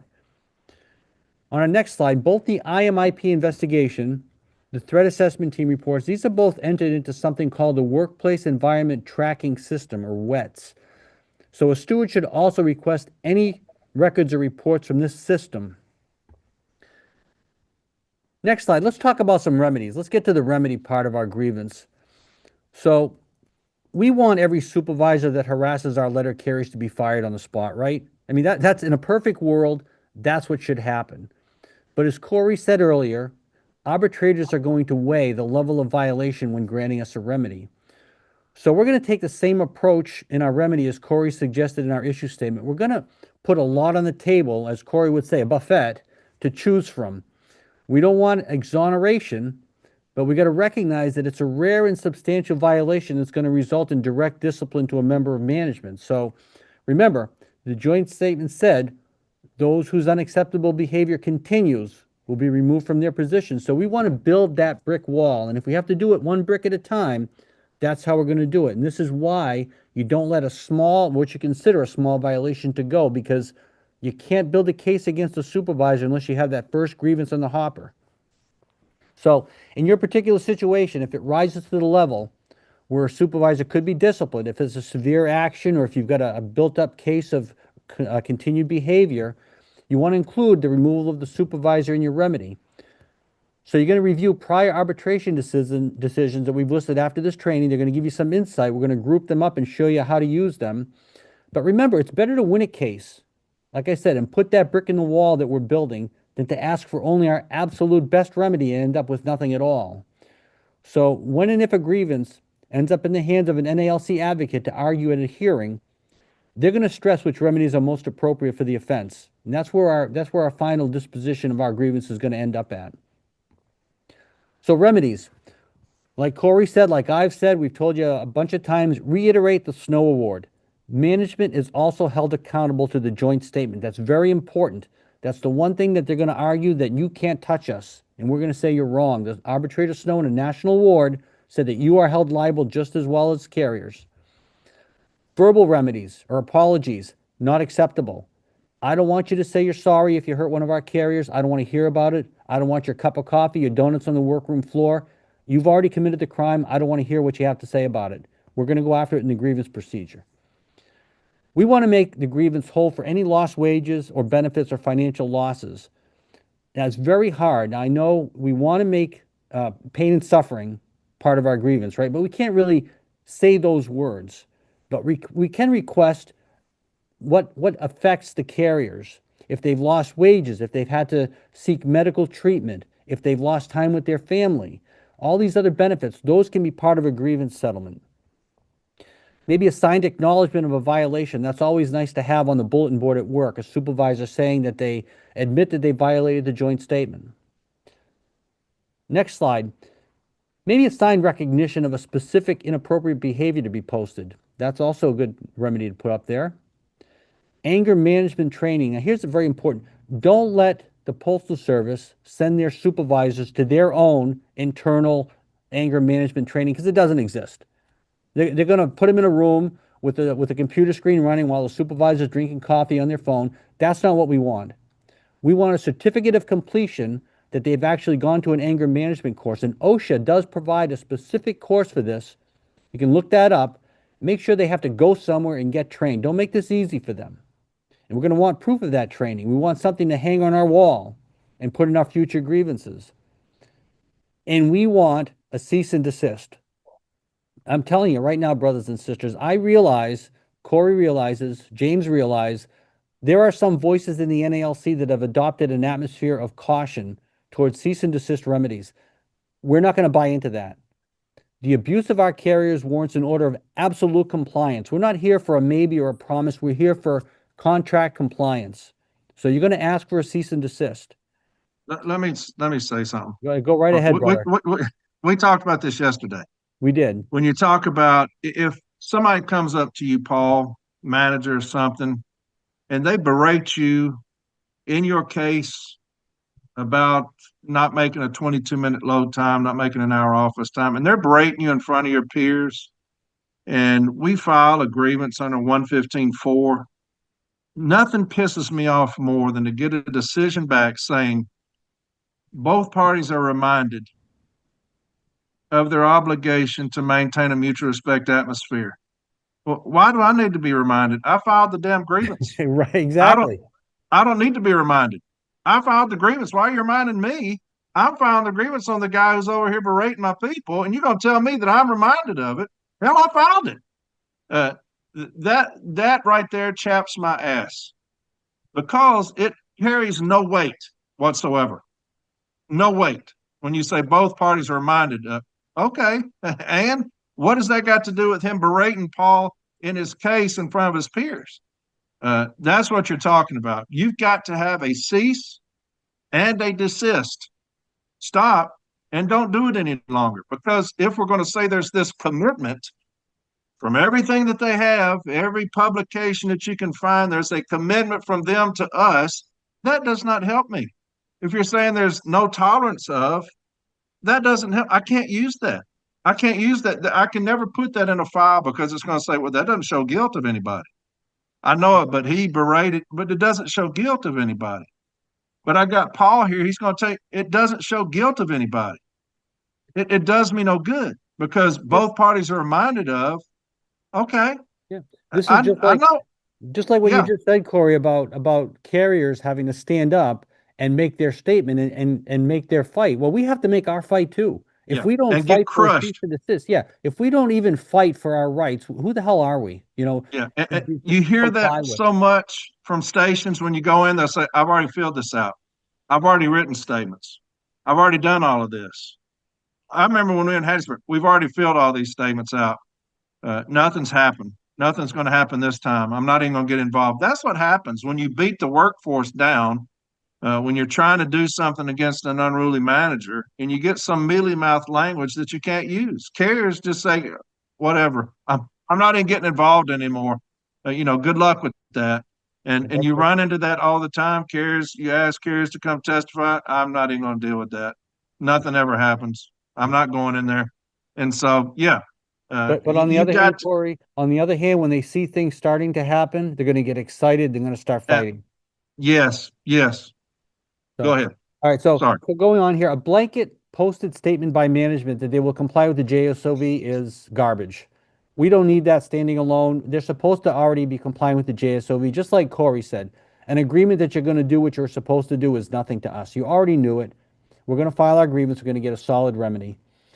A supervisor's name be removed from all duties managing letter carriers. If we can support this level of remedy, Corey's got 6 or 7 of these that you've won, right, brother? Yeah, we've been successful. I think we've had the great fortune of relieving 6 or 7 managers from their responsibilities to supervise city letter carriers, and Yeah. so that's a good thing. Yeah, and it's their They good need to fortune be as well. It's their good they need to fortune as be well. I hope they're yeah enjoying their careers at McDonald's. yeah cleaning toilets or something. That's what they're good for. Right, right. So, and all remedies must be citable with specific language in the remedy stating such. We don't want a grievance remedy that we can't cite because we just talked about building that wall. Well, every brick has to be a citable remedy. So don't let yourself be fooled into a better remedy that can't be cited. I would rather take a 1154 remedy that can be cited than something that can't be. And use the words and or. Whenever you do your remedies, the same thing as we said with the issue statement, you want to have a wide variety of remedies so that the arbitrator or an advocate can choose which remedy is most appropriate. Okay, our next slide. This is exciting, Corey. National level changes that we need. Let's talk, brothers. So I think we both agree, and I think James agrees, and I think everyone on the CLC slate agrees, that our carriers, our stewards, are not idiots. They can read a regional and a national arbitration award, and they can learn from that. And we're going to make those available to our carriers again, aren't we? Yeah, I remember, Paul, when I first started this podcast and I was putting sites out there, and a lot of people got on social media, quit putting sites on there because it doesn't pertain, or we don't need to give y'all access to that because y'all don't know what you're talking about. We're not idiots down here on the working floor. If I've got an Article 8 5G violation, I'm not going to put an Article 16 case in there. I'm not a dumbass. I know how to read. I know what it applies to things. Will we have that? Well, of course. You're going to have that small percentage that may put in a wrong site. One of the greatest tools I ever had in learning, and I say this all the time, is reading arbitration decisions. I've read thousands upon thousands. Hell, I've read thousands just doing this podcast, getting ready for episodes. Not this podcast, but my podcast, getting ready for episodes. There's no greater tool because it gives you an issue statement. It gives you what topics you're looking for, whether it's opting, or And deems you find and desirable. also and you find out what works and doesn't work too, brother. And you get new Yes, ideas. You get new ideas on what other stewards have put forward that actually applies to your grievance. it has management's position. That's generally not going to change. Every once in a while, they'll throw something different in there, but management's position, if you have 1,000 cases, will be the same in 950 of them. So you'll get ready for management's position. This is generally what they talk about. How are we going to defend that or beat that?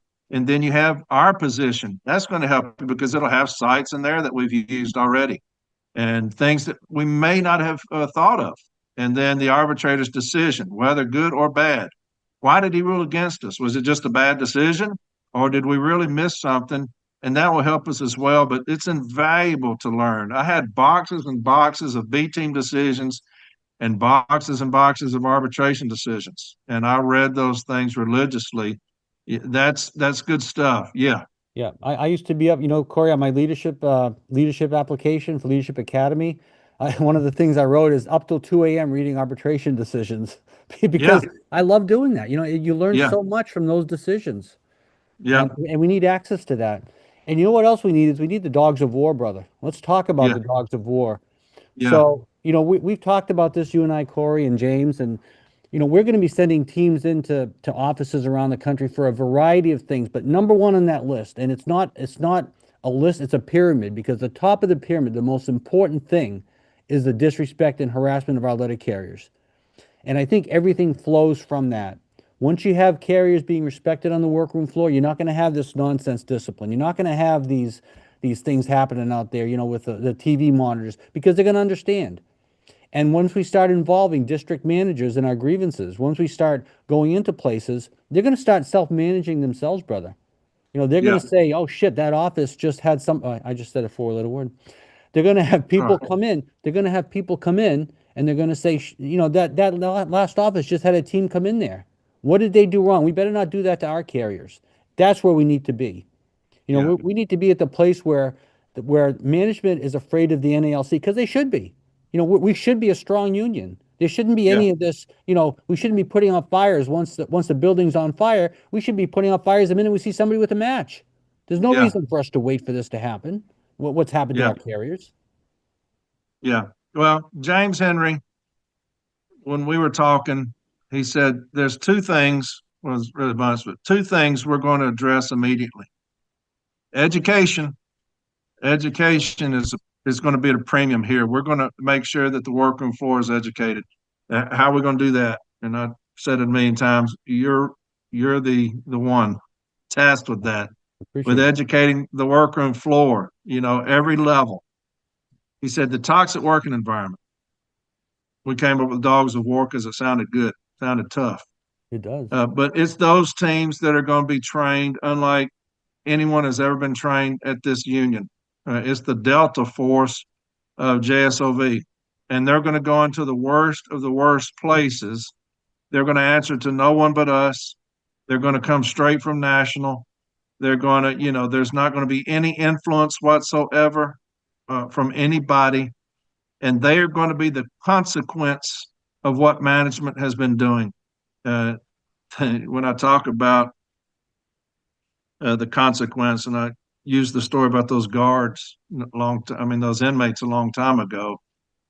When you have those managers that decided that, hey, they take great delight in causing my brothers and sisters harm, whether it's mental or physical, and they have a history of that, uh, we're going to set the dogs on them, and we're going to get results. Another thing that you and I talked about is that we're going to have a database. Any violation of 115.4 on a supervisor or manager, that name and that resolution will go into a database. Mina has already said he can get that up and running day one. And so it will go into a database. That way, if they try to hide somebody, you always talk about, Paul, how they put them in witness protection program. It's my line. You use my line. Exactly. I, Yeah, I witness won't say, protection I take program. it, I take it back in. I didn't say that. So Yeah. you can use it. No, that's okay. No, you're right though. They put him in a witness protection program. That's what they do to a bad supervisor. They give him a promotion and they move him along. And we have Yeah. to follow them. What they've done needs to follow them wherever they go. Yeah. Here, 100%. here, here's what I'm going to hold them to, Paul, when we talk about the dogs of war. When you look at the joint statement on violence behavior in the workplace, this is what it says: the United States Postal Service as an institution, and all of us who serve that institution, must firmly and unequivocally commit to do everything within our power. There'll be no tolerance of. All right. Then you go to section 66524 of the ELM. The Postal Service is committed. There's another time that it says committed. There must be no tolerance of. So you've got the JSOV, you got the ELM talking about there'll be a commitment from them to us that there'll be no tolerance. You got the Postal Service policy on workplace harassment. The United States Postal Service is committed to providing a work environment free of harassment. Goes on, the Postal Service is committed in providing its employees safe, productive, and inclusive workplace. I pulled 2 district zero tolerance policies off of online. The Rio Grande District is committed to fostering a positive and safe working environment. Here's another one, another district zero tolerance policy. We are committed in the effort to, so we're going to hold them to that commitment. If you're going to tell me that you're committed, we're going to hold you to that commitment, And these teams are going to go on and make sure that you're being held to that commitment. And that's what's going to happen. We're And going to Corey, have these teams that are and going to go in. that's going Huh? to happen on day one, Corey. And so Yes. Yep. I want the listeners to know that this isn't something that we're going to start researching on day one. Right now, we've got just under 80 people in a group that are working on training for this. We're working on plans. We're working on hotspots around the country. Day one is going to be a team January 1st or 2nd standing in front of a supervisor, and we're going to be talking to them, and they're not going to like what they have to hear. Yeah. Yeah. We'll bring them up, train them. However many teams we need, that's how many it's going to. That's how many we're going to have. I know that I announced the Dogs of War, and in 2 days I had to quit announcing it. I think we had over 160 sign up in the first day and a half. And I just sent you some more information on others that have reached out before we started this thing, wanting to be in the And Dogs of War. yeah, and we're not done. We're not done asking for people's help either. So that's going to Yeah, continue. yeah. But it's going to be handled. It's a priority to James, so it's going to be a priority to me, and it's going to be a priority to you. That the toxic working environment is handled. We are failing miserably in protecting our brothers and sisters on the workroom floor that are being harassed daily by these assholes that come in, that wake up and they strive, they enjoy. You know what I'm talking about. They target us. Uh, all these things that they're doing. You're talking about the loss of money. They're going broke. It's going to escalate that behavior. I've already seen it when people send me stuff. And so when we get in there, the consequences are coming. I want to tell you a little story, Corey. I had a new steward that I brought on in my office, and he was being brought in for an II, and it was bullshit, of course, right? And I said, we both know that this is garbage, but what I'm going to do is I'm going to make this supervisor cry. And I said, I want you to see how I do that. And I brought him in there, and this supervisor, every time she asked him a question, I said, yeah, but what you're really trying to say is that you don't like this carrier. No, no, no. But what you're really trying to say is that you don't like what. And before, Corey, this supervisor was sobbing, the eyes were filled up, and I let her down easy. I said, okay, so what we're going to do now, and I moved on. And during that I looked at that steward and I said, do you see what I just did right there? So this is what we're going to do. I can't wait for the day, Corey, when I'm calling you and saying I made another one cry, because we're going to break them. We're going to break them and they're going to stop harassing our carriers. I'm telling you. I'm excited about it. Yep. But all right, let's talk about some resources on our next slide. So we've got a bunch of arbitration decisions here. We've grouped them into some categories for you. So the bottom three bullet points here, you'll see that there's egregious and substantial remedies. So those are some arbitrations where the supervisor did something extreme and we were able to ask for a large remedy at the very beginning. The next bullet point, which is the second from the bottom, is patterns of abuse. So, we talked about the joint statement where unacceptable behavior continues.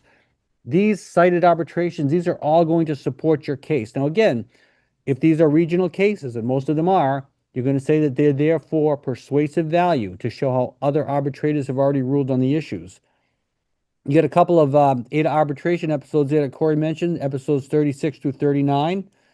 And if you go back to the top, we've got some of the other sites that we have: improper use of DOIS grievances, denial of Article 14s, denial of info, court decisions, and on the right box, you've got some online sites: EEO, USERA, MSPB, if you have some military background and they're harassing you, OIG. So the OIG might help us. I mean, it's always something we have to report to. And of course, the whistleblower, the OSHA whistleblower division. So that's what we have for you. I'd like to conclude with a little something here for you. If there's one thing you should take from you with this training, it's that there's no such thing as a little harassment or minor abuse. Every single attack on our letter carriers must be addressed. And the manager that does these things to our brothers and sisters, just like Corey said, they should be treated like career criminals. There's no relocation, there's no bail, there's no parole, there's no apology accepted. I was having a bad day, I'll buy the carriers a bunch of donuts, let's just get through this. No. As a steward, you have a job to do.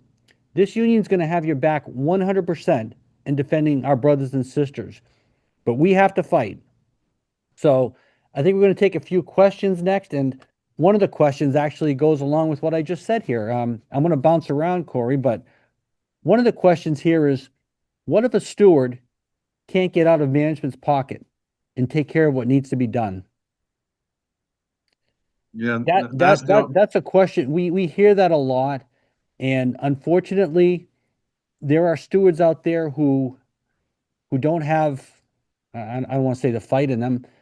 They might have gone astray. yeah, They've forgotten what their goal is, and that's kind of what Corey and I and James and Kamitra are going to do. We're gonna teach them again that they need to represent their carrier. So if we get reports of this, we're going to investigate it, and we're going to make sure that stewards are doing their jobs. yeah. Well, Paul's going to work hand in hand with every business agent and whoever the director of health and safety is going to be. He's going to work hand in hand with those individuals. Okay.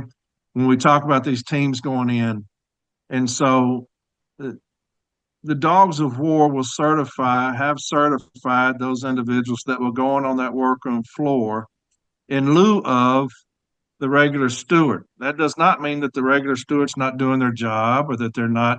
We're going to remove all of that so that there is no influence one way or the other, so that they're not worried about intimidation or retaliation. We're going to remove that. Like I said, they're going to answer to us and us alone. They're not going to answer to anybody else, any branch president or business agent. They're going to answer to Paul. And so that's how it's going to be. If you have a steward that you feel is not doing his best or her best, it's the chain of command. You got to go to the branch president. If they're not willing to help or intervene, you go to the business agent. Unfortunately, you got a lot of business agents that don't know their ass from a hole in the ground. And so we have several that are going to be on the slate that are going to replace those already. And so, yeah, there has to be some kind of accountability through the chain of command. When there's not, you have what you have now. But There's, Corey, I think too that a big part of this is that stewards just don't have the education. If you don't know how to file a grievance, you sit down with management and you make some deals that maybe you shouldn't make. We need to yeah, teach stewards how to file a grievance. that's coming. Sometimes it's just the education that they're lacking, Yeah, and they're trying to settle things the best that they can, and they've gone down the wrong road. So yeah, we're gonna and fix that's that. coming. That's coming. Yeah, Yeah. Here's another question. What do we do when the Formal A won't forward the cases to Step B for repeated violations? same thing. Same thing, same thing. Go through your chain of command. Formal A settlements. I mean, you might get some Formal A settlements, but you're going to have to write down that they're precedent setting, because they can be, if you write it in the decision. We need the Yeah, bricks in the wall. We don't need a settlement that's not going to help our carriers. So if you're yeah. going to settle at Formal A, make sure that you write something that is precedent setting, and you're going to have it citable. Let's see, here's another. Um, can we grieve the same event using separate grievances? For the JSOV, yes. So we always argue this in management, Corey, that if a carrier is disciplined for attendance, right, they get a letter of warning, you can't mention it again in the 7-day suspension, because they've already had the chance to correct themselves, right? Hmm. But you're going to mention Hmm. the prior discipline.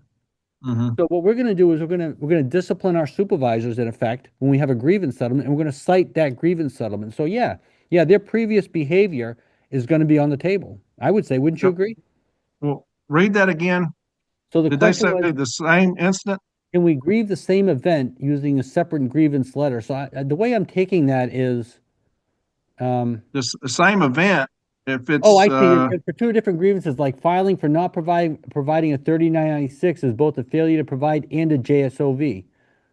Yeah, you can file two grievances for the same event if you have different issues. Sure. yeah, yeah, you have to make sure that issues spells out completely what you're talking about, Right. So so that when you you get can in there, also have an issue statement that addresses two violations too. So you could have one yeah, grievance with two violations, or separate issue statements and different grievances if you'd like. yeah. Are non-stewards Paul able and to Corey. Yep, Paul and Corey. sure. Can you hear me all right? Oh yeah. This is James, and you got to forgive me because I'm here at the board. Like I said, I'm in travel, so I don't know if this had came up, but one of the things that I wanted to point out with regarding the filing and the processing of these JSOV grievances, something that would seem very small, but is very significant, in particular if we go to arbitration and we want to drag the net with regards to the managers and the individuals that are involved. One, regarding the incident date, you want to make sure that you file the incident date, whatever it you are alleging it is, and ongoing. If that is not ongoing in there, you're going to be restricted to just that one date. And if they can establish that something did not occur on that day, because you filed it within the 14 days, a lot of times that my experience has been that a union representative will say, well, I filed it within 14 days, and they think that that covers the period for them to be successful with an incident date. You have to cite a date that some alleged behavior occurred, excuse me, and secondly, and make it ongoing so you can be able to cover that period and going back as well and going forward if additional information, additional behavior occurs prior to the grievance being processed all the way through. Secondly, this is important as well. Make sure that you file it as a class action because we're protesting the conduct of the employer, actually, the agent of the employer. If you only file it because other people are affected, if you only file it, say, for letter carrier Bolanger, you're only going to be able to include information that occurred regarding to Bolanger. You file it as a class action, you're able to include and get witnesses from other prior grievances that may not have heard right then and there, but being able to show that pattern of conduct that's not necessarily just restricted to that specific carrier. That this is a wide-ranging pattern of conduct. So filing it as a class action, my advice is don't just file it because Paul Bolanger comes to you and say, I'm filing a JSOV grievance on behalf of Paul Bolanger. File it as a class action and then cite Paul Bolanger. Similarly, the same thing when it comes to the issue statements. I remember hearing something briefly about the issue statements in there, and it just an extra advice as well is that when you are citing that, a lot of times it would behoove us to state, did the employer, through the actions of whoever that supervisor is, because now you are including those that are responsible for holding that individual accountable. Because that person that acted out is just the agent. But you want to make sure that the employer is held accountable as well, Very because good point. that's what makes happen. Because what we understand here through experience is that people do or don't do things for one or two reasons, either because they don't know or they don't care. You want to make sure that the people that's higher up are aware of this behavior and you loop them in by including in your issue statement, did the employer, through the actions of whoever that supervisor is or that manager is or that postmaster, whatever the case may be. Those are just three things that if you covered it already, forgive me, but I do want to point out, file these grievances as class action so we can include everybody's issues and we can show that this is not an isolated incident. And then also make sure that your incident date has ongoing in it. So you can include other issues or other occurrences as that grievance is being processed. Great Yeah, point, James. That's that a great point. that's something that James and Paul and I talked about going back to the dogs of war is that we're going after district managers. And so when you talk about the employer, the agent, whatever, we're going after district managers because they've been complacent. They've not done what they're supposed to do. The district manager is up here. Everybody in the district is down here below them. So they're over everyone in the district. So we're going to go after district managers with the dogs of war because, like I've always said, you can have an informal settlement. Management doesn't have to abide by it. We see it all the time. a Formal A, DRT, arbitration award. Management doesn't have to abide by it. We just keep filing. What you do is you become that inconvenience. When you talk Absolutely. about the employer, you inconvenience them enough to where they want to get invested in their subordinates. And Yeah. that's because you say, hey, Paul sends an email to a district manager, say, we got this manager so and so. Just letting you know that the team's going in there. If there's anything that you have done to kind of suppress this toxic manager, let us know. Because now they're on the record, they can be brought into arbitration. They do not want to come into arbitration and answer to some advocate for the NELC who's going to go put his uniform on the next day. They hate that shit. And so that's what we want. We want to be the inconvenience. And so when you have that issue, you target them. You got the supervisor, then you have those above him. And that's what James is talking about. You go And after what do I those call above them. and what do I call that, Corey? Often you hear me about using the term drag the net. That's Yeah, what you want to do. You I want to love that. drag the net. You want to ensnare them all because you yeah, can't make management do anything, but you can certainly make them want to do the right yeah, thing by self-preservation. And yeah, that's what Exactly. you do. And here's a little tactic for those of you that say, well, how can I make sure that everyone is involved? One, that's one method, as Corey stated, about sending out communications to the higher ups. And then also, contractually, they can avoid this. Contractually, our collective bargaining agreement requires and provides an obligation and a right for the parties to have a labor management meeting. Make that part of your agenda. Management's behavior or misbehaving, and you include that on your agenda.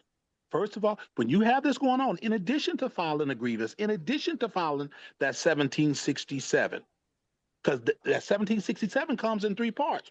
One of those parts goes to the district safety manager. It says it right on there. That's a They great can't point. avoid it. That it goes right to the district safety manager, and then management supposed to respond or have an obligation per Section 8 of the M by end of that employee's tour to respond. That means the supervisor and the approving official, which is usually the installation head. So now you're dragging the net. But in addition to, like I said, in addition to that grievance, request a labor management meeting. Take meticulous minutes. Both parties, the installation head and the district, I mean the installation head and the union president usually are the ones that sign off on those minutes, saying we agree this is what was discussed, and these are the agreements that we came to. Place that into your grievance as well, because now you have made others involved and aware as well. I agree. 100%, James. yeah. Very good And point. one of the things that we used to do, and I have not seen it as of late, Paul and James, is on the DRT decisions, B team decisions. On the very last page, you had it who it was all sent to. You would send it to the Formal A, you'd send it to this person, you'd send it to the district manager, this decision.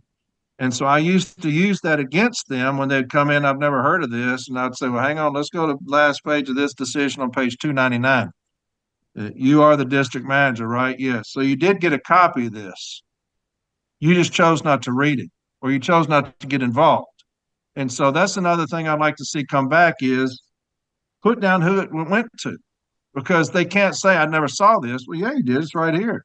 You chose not to read it. But yeah, it did go to you, because I've got here, it was courtesy copy to you on the back of this DRT decision. I don't think they do that anymore. But like you say, James, when you're casting that net, I want everybody. I don't want just the floor supervisor. I want all of them. And when we talked about the dogs before, we're going after all of them. And because I want it stopped, James wants it stopped. And so how you do that is you go after all of them, and you put in a team that doesn't care about anything, and they answer to nobody, and that's what you do. And there's a case that I did, a JSOV case out of Redondo Beach, California, um, maybe 10, 12 years ago. And Monat was the arbitrator. And he gave some good language. And it's right on point to what Corey is speaking of. And somebody can look it up and make it available for you as well. He said in that award, because management was arguing, I did not know. And he said, but you should have known. Yes.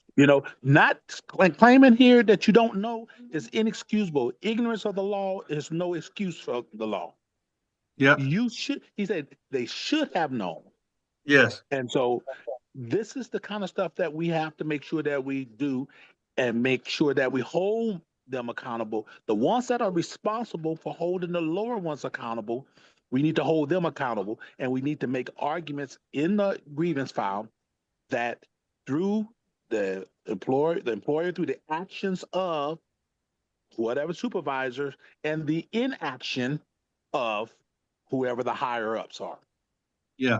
Yeah. And that's the perfect example we're talking about, James, when Paul sends them that initial email, we're going in to this station, to this manager. You cannot tell me you didn't know. Like you're saying, James, well, you should have known because we sent you this email. Or you should have known because you got these B team decisions. You should have known because you're the district manager. The thing about district managers is they want numbers. When you talk about the JSOV saying, talking about the numbers, it's not the excuse for the abuse of anyone, making the numbers. They're about making numbers. You got to be that inconvenience to where the numbers don't matter anymore because their ass is getting dragged into arbitration. You got to be president over numbers. The city letter carriers have got to quit being numbers to these people. And you do that by dragging them through the mud. And that's what we're going to do. But that's a perfect example of what James is talking about. You should have known. And we'll make that case. You did know because we put you on notice. You can't make that excuse in here. And why didn't you do anything about it? Yeah, and Corey, these district managers, they've got a list of things that they need to do every day. We need to get on that list. We need to be on the top of that list. We need to deal with the NALC and make sure that these carrier complaints are addressed. We need to be on the list. It's coming. It's coming. It's coming. Another question here, Corey. Are non-stewards able to interview witnesses? So contractually, no. Article 17 and 31 only give steward rights to stewards. So I suppose if you're a carrier on the workroom floor and you've heard that some carriers are being harassed, you can talk to them and you can see if they'd be willing to write statements. But before we get anything official, you should get a steward involved to get those statements from the carriers. Well, we can file our own grievance under 15. I do have that one decision, I've not seen any more, that says a non-steward can request information for their grievance. Now, if you're going to do a class action grievance, I do not think that would be very successful, being as you're not a certified steward. Right. But grieving for yourself, now, if you're getting statements for a grievance for yourself, you can take a shot. Like I said, I got that one site that talks where the arbitrator says you can request information if you're filing a grievance for yourself. So that's tough though, because you're already going to get a statement from yourself. You don't have to ask yourself for a statement, so you're kind of shot down right there. But it's always better to get a steward involved or call your regional office, make sure you're covered, because you don't want a grievance thrown out based on representation. Yeah. How about this? Publications can't be grieved, but can they be cited in a grievance? Can publications be grieved? Well, you got the Postal Service Policy on Workplace Harassment that has incorporated in that publication 552. Right. But any kind of handbook, manual provision, I'm going to cite under Article 19. EL handbooks, I cite those. When you talk about Supervisor's Guide to Handling Grievances. But you can obviously cite those in your contentions. If you're not going to make it an issue, you can put them in your contentions, and there's nothing wrong with that. But absolutely. Again, I think Article 19 does provide that bridge to you, I believe. Okay, James. I want to address one question that I've seen pop up here in the chat was about if someone doesn't want to give a grievance give a statement for something that has happened, they ask, can they write a statement and grieve it? Yes.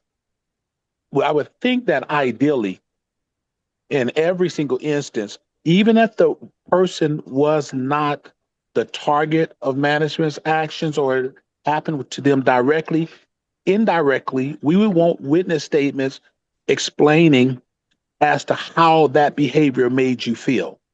All right. how it created a hostile work environment for you. For example, if management was standing there cursing another carrier out or grabbed them, did that make you feel afraid? Did that make you uh, feel uncomfortable about working in that environment? So if someone is reluctant in giving a statement, collectively, we can obtain statements and or get or interview other carriers, clerks, or whoever that witnessed or was in earshot of something, and they can explain how that is, in fact, in their statement, created a hostile work environment for them. And we can then proceed as well. That's not the most ideal situation, but it's certain in any instance. If management wants to act like they just just got no kind of act right at all, we're not going to give them a pass. We're not giving them a pass. We're going to address the issue.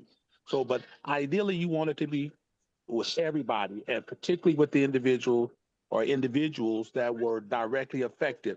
But we still need that second line of defense with those that are impacted in a adverse way by being made to feel uncomfortable or feeling like their safety is in jeopardy. Yeah, Yeah, when you absolutely. get James saying that management has no act right, that's as close as you're going to get to him cursing as there is. When he says you ain't got no act right, that's James actually cursing, and so that's that's as close as you're going to get. That's as close as you're going to get I from think him. I've heard him yell out biscuits one time. So here's another question, Corey. So when a postmaster is the one that harassed the carrier, who should you submit the victim statement to and file a grievance through? Say that again. If the postmaster is the one that harassed the carrier, if there's nobody in the office that you can go above to file a grievance, how would you proceed with a grievance in that case? You, you don't have a supervisor? You file it with the supervisor, right?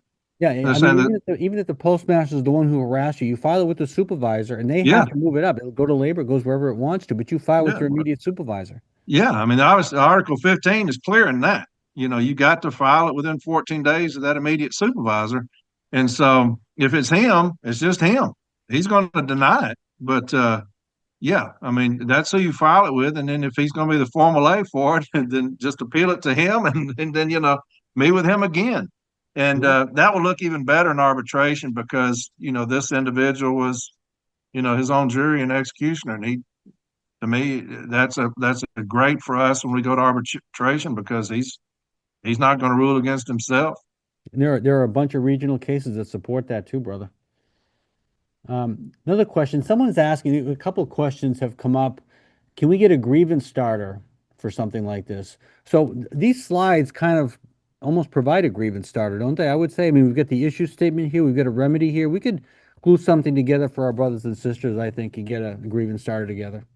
Yeah, and also you talked about those episodes on the JSOV on from 8 arbitration, 60 to 63. I can't remember what you said, but that does have a case file in there that will have the issue statement, how they did the issue statement, the contractual language. You can copy that. Just make sure that you amend it, that you don't leave things in there from Nashville, and you can use that. All the contractual language is already printed off. Contention's already there, how it applies. But yeah, we should be able to, and that's one of the things that when we take over, Paul's going to be over is these grievance starters. Oh, don't get me When you started on that, brother. They are so, whatever, we don't have grievance starters for half the things that are affecting our carriers right now on the workroom floor. It's, well, that's where you come into play, Paul, and that's why we love you so much. But yeah, those like 1 hour office time, whiteboards, all these things. Instantly, we'll have something to put out on the floor, even if it's not happening at your station, so that you're educated and you're ready to go for that. But yes, JSOV, all the contractual stationary language and events, stuff. all that stuff that hasn't been addressed, we're going to be addressing.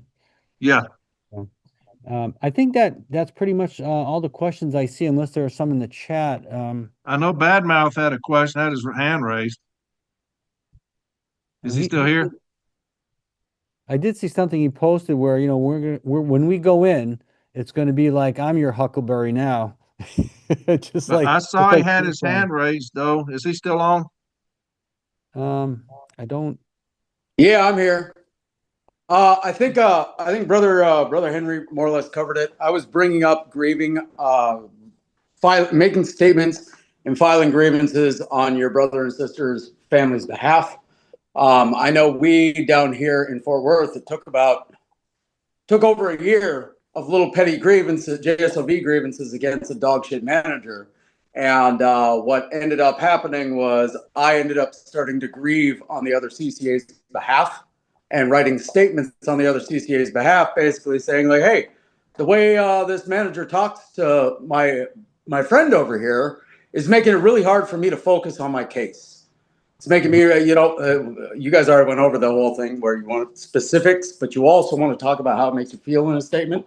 But Yeah. because we had CCAs who were getting run roughshod by this monster, they were too scared to write shit. So I started writing shit on their behalf, and that gave them kind of the gumption moving along to start writing statements too. And it was actually the CCAs in that station and their statements that got my steward at the time gave him enough ammunition to remove that fucking bastard. Not the carriers who complained every day but wouldn't file a grievance, but the CCAs rose up as one and got rid of her.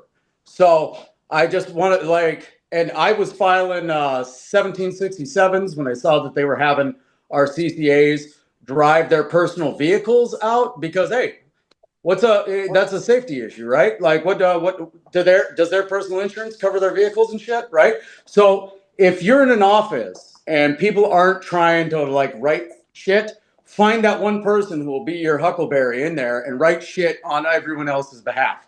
You know, in a Because good we can, with a creative thinking, we can make this shit safety issues. And we can also make this shit, if they're bullying this person over here, that makes my day worse. So I'm going to file that grievance, right? So rise as one and fucking cut their legs out from underneath them. Love you guys. Yeah, and you bring up a good point too, Badmouth, that we're looking at contractual violations, right? So if I see Corey Walton or Badmouth Moores being harassed, I can file because of what I saw.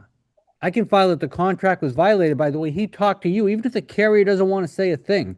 If they're too afraid to speak up and I saw it happen, I can file that grievance. It doesn't have to be just how I feel. It can be on what that supervisor did to that carrier who's too afraid. And once that carrier gets brought in, they might actually write a statement at that point, knowing that somebody else has their back. So you're right. If you see a carrier who's too afraid and you're the one that can stand up for them, you do it. Absolutely. Yeah. Yeah, you know that I've seen bad mouth on probably 50 Zooms. He's never sitting down. He's Yeah, always that walking guy's around. full of energy, man. He is full of energy. He's always walking around in circles. I lose weight by watching him on Zoom because he's always walking around. The man is full of passion, though. I'll give you that. One of the things that we can do, they do hold some weight, are the surveys. If people are so scared that when we send teams in, we'll have a survey, we'll bring them in maybe 5 at a time and do surveys. Those carry some weight if they're signed. When you have a station that is so terrified that they don't want to write a statement, but they may do a survey.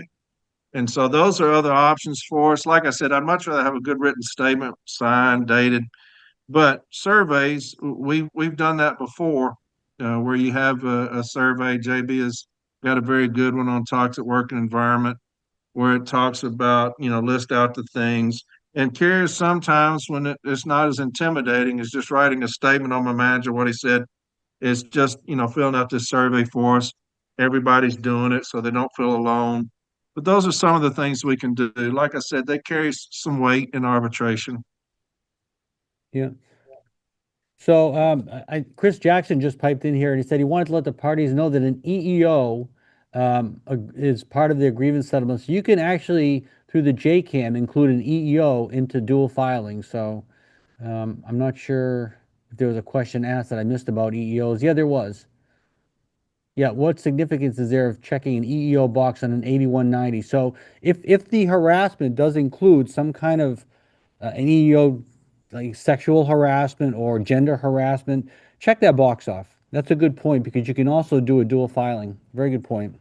Yeah, and it shows that I know JB's dealing with one right now, out at one of his stations, that we're doing everything humanly possible to get this manager under control. We're using every resource available to us to do that. When we talk about IMIP, EEO, all these different avenues, we're doing everything humanly possible, police reports, to get this matter under control. The only ones who are fighting for the letter carrier is our union. Management's refusing to intervene. So we're having to go through all these different things to try to get help. And that's like James keeps talking about, casting that wide net. Yeah, and that's a hell of a closing statement for an arbitration, isn't it, Corey? If you were in front of an arbitrator, listen, the police have tried, the district manager's tried, EEO has tried, the stewards have tried, the branch president's tried, his own postmaster's tried. We're here because you're the last stop. Yeah. Nobody's been able to Well, stop this man. informal settlements, they say they're not precedent setting, but it shows both parties have attempted to curb this behavior. Formal settlements, both parties have attempted to curb this behavior. DRT, both parties have attempted to curb this behavior. The ultimate ruler, an arbitrator, has attempted. District managers, IMIP, all these people come in. This person is not listening. They're just not listening. They're not leading. They've got 50 training classes on all these DRT decisions that they've gone to. Nothing is helping. The only thing that's going to help, Mr. Arbitrator, is you. You are all we have. And so we want them removed from supervising city letter carriers. They're not listening to anybody, but they'll listen to that. Once they're removed from supervising city letter carriers, it's somebody else's burden. So yeah, that's right. I think that wraps up our questions, Corey. We just hit the 2-hour mark. So I want to thank everybody for joining us. I want to hand this over for James to close us up for the training. But I want to thank you all, especially on a Sunday, for taking your time to learn with Corey and I and James. And we're going to keep doing this for you. But there's nothing more important than protecting our carriers on the workroom floor, and that's what we need to do. So I hope you picked up something here. This is all going to be available material for you. And we are really happy to be here with you today. James, what do you got for us, brother? Is James here? He said he was traveling. No, he might be gone. And I guess it's you and me, Corey. All right. So Corey and I would like to thank you, brothers and sisters. And I guess we're going to wrap this up and say that we will see you next time for our next training. But please remember to click share and follow the CLC if you've approved of this training. We're trying our best to get out there and help our brothers and sisters, but we need you to have our backs. So we can't do anything unless we get voted in 2027. So we need you to make this happen for us and for you. So with that, I want to thank you all, and I want you to have a great Sunday afternoon. Go out and have a dinner. You earned it.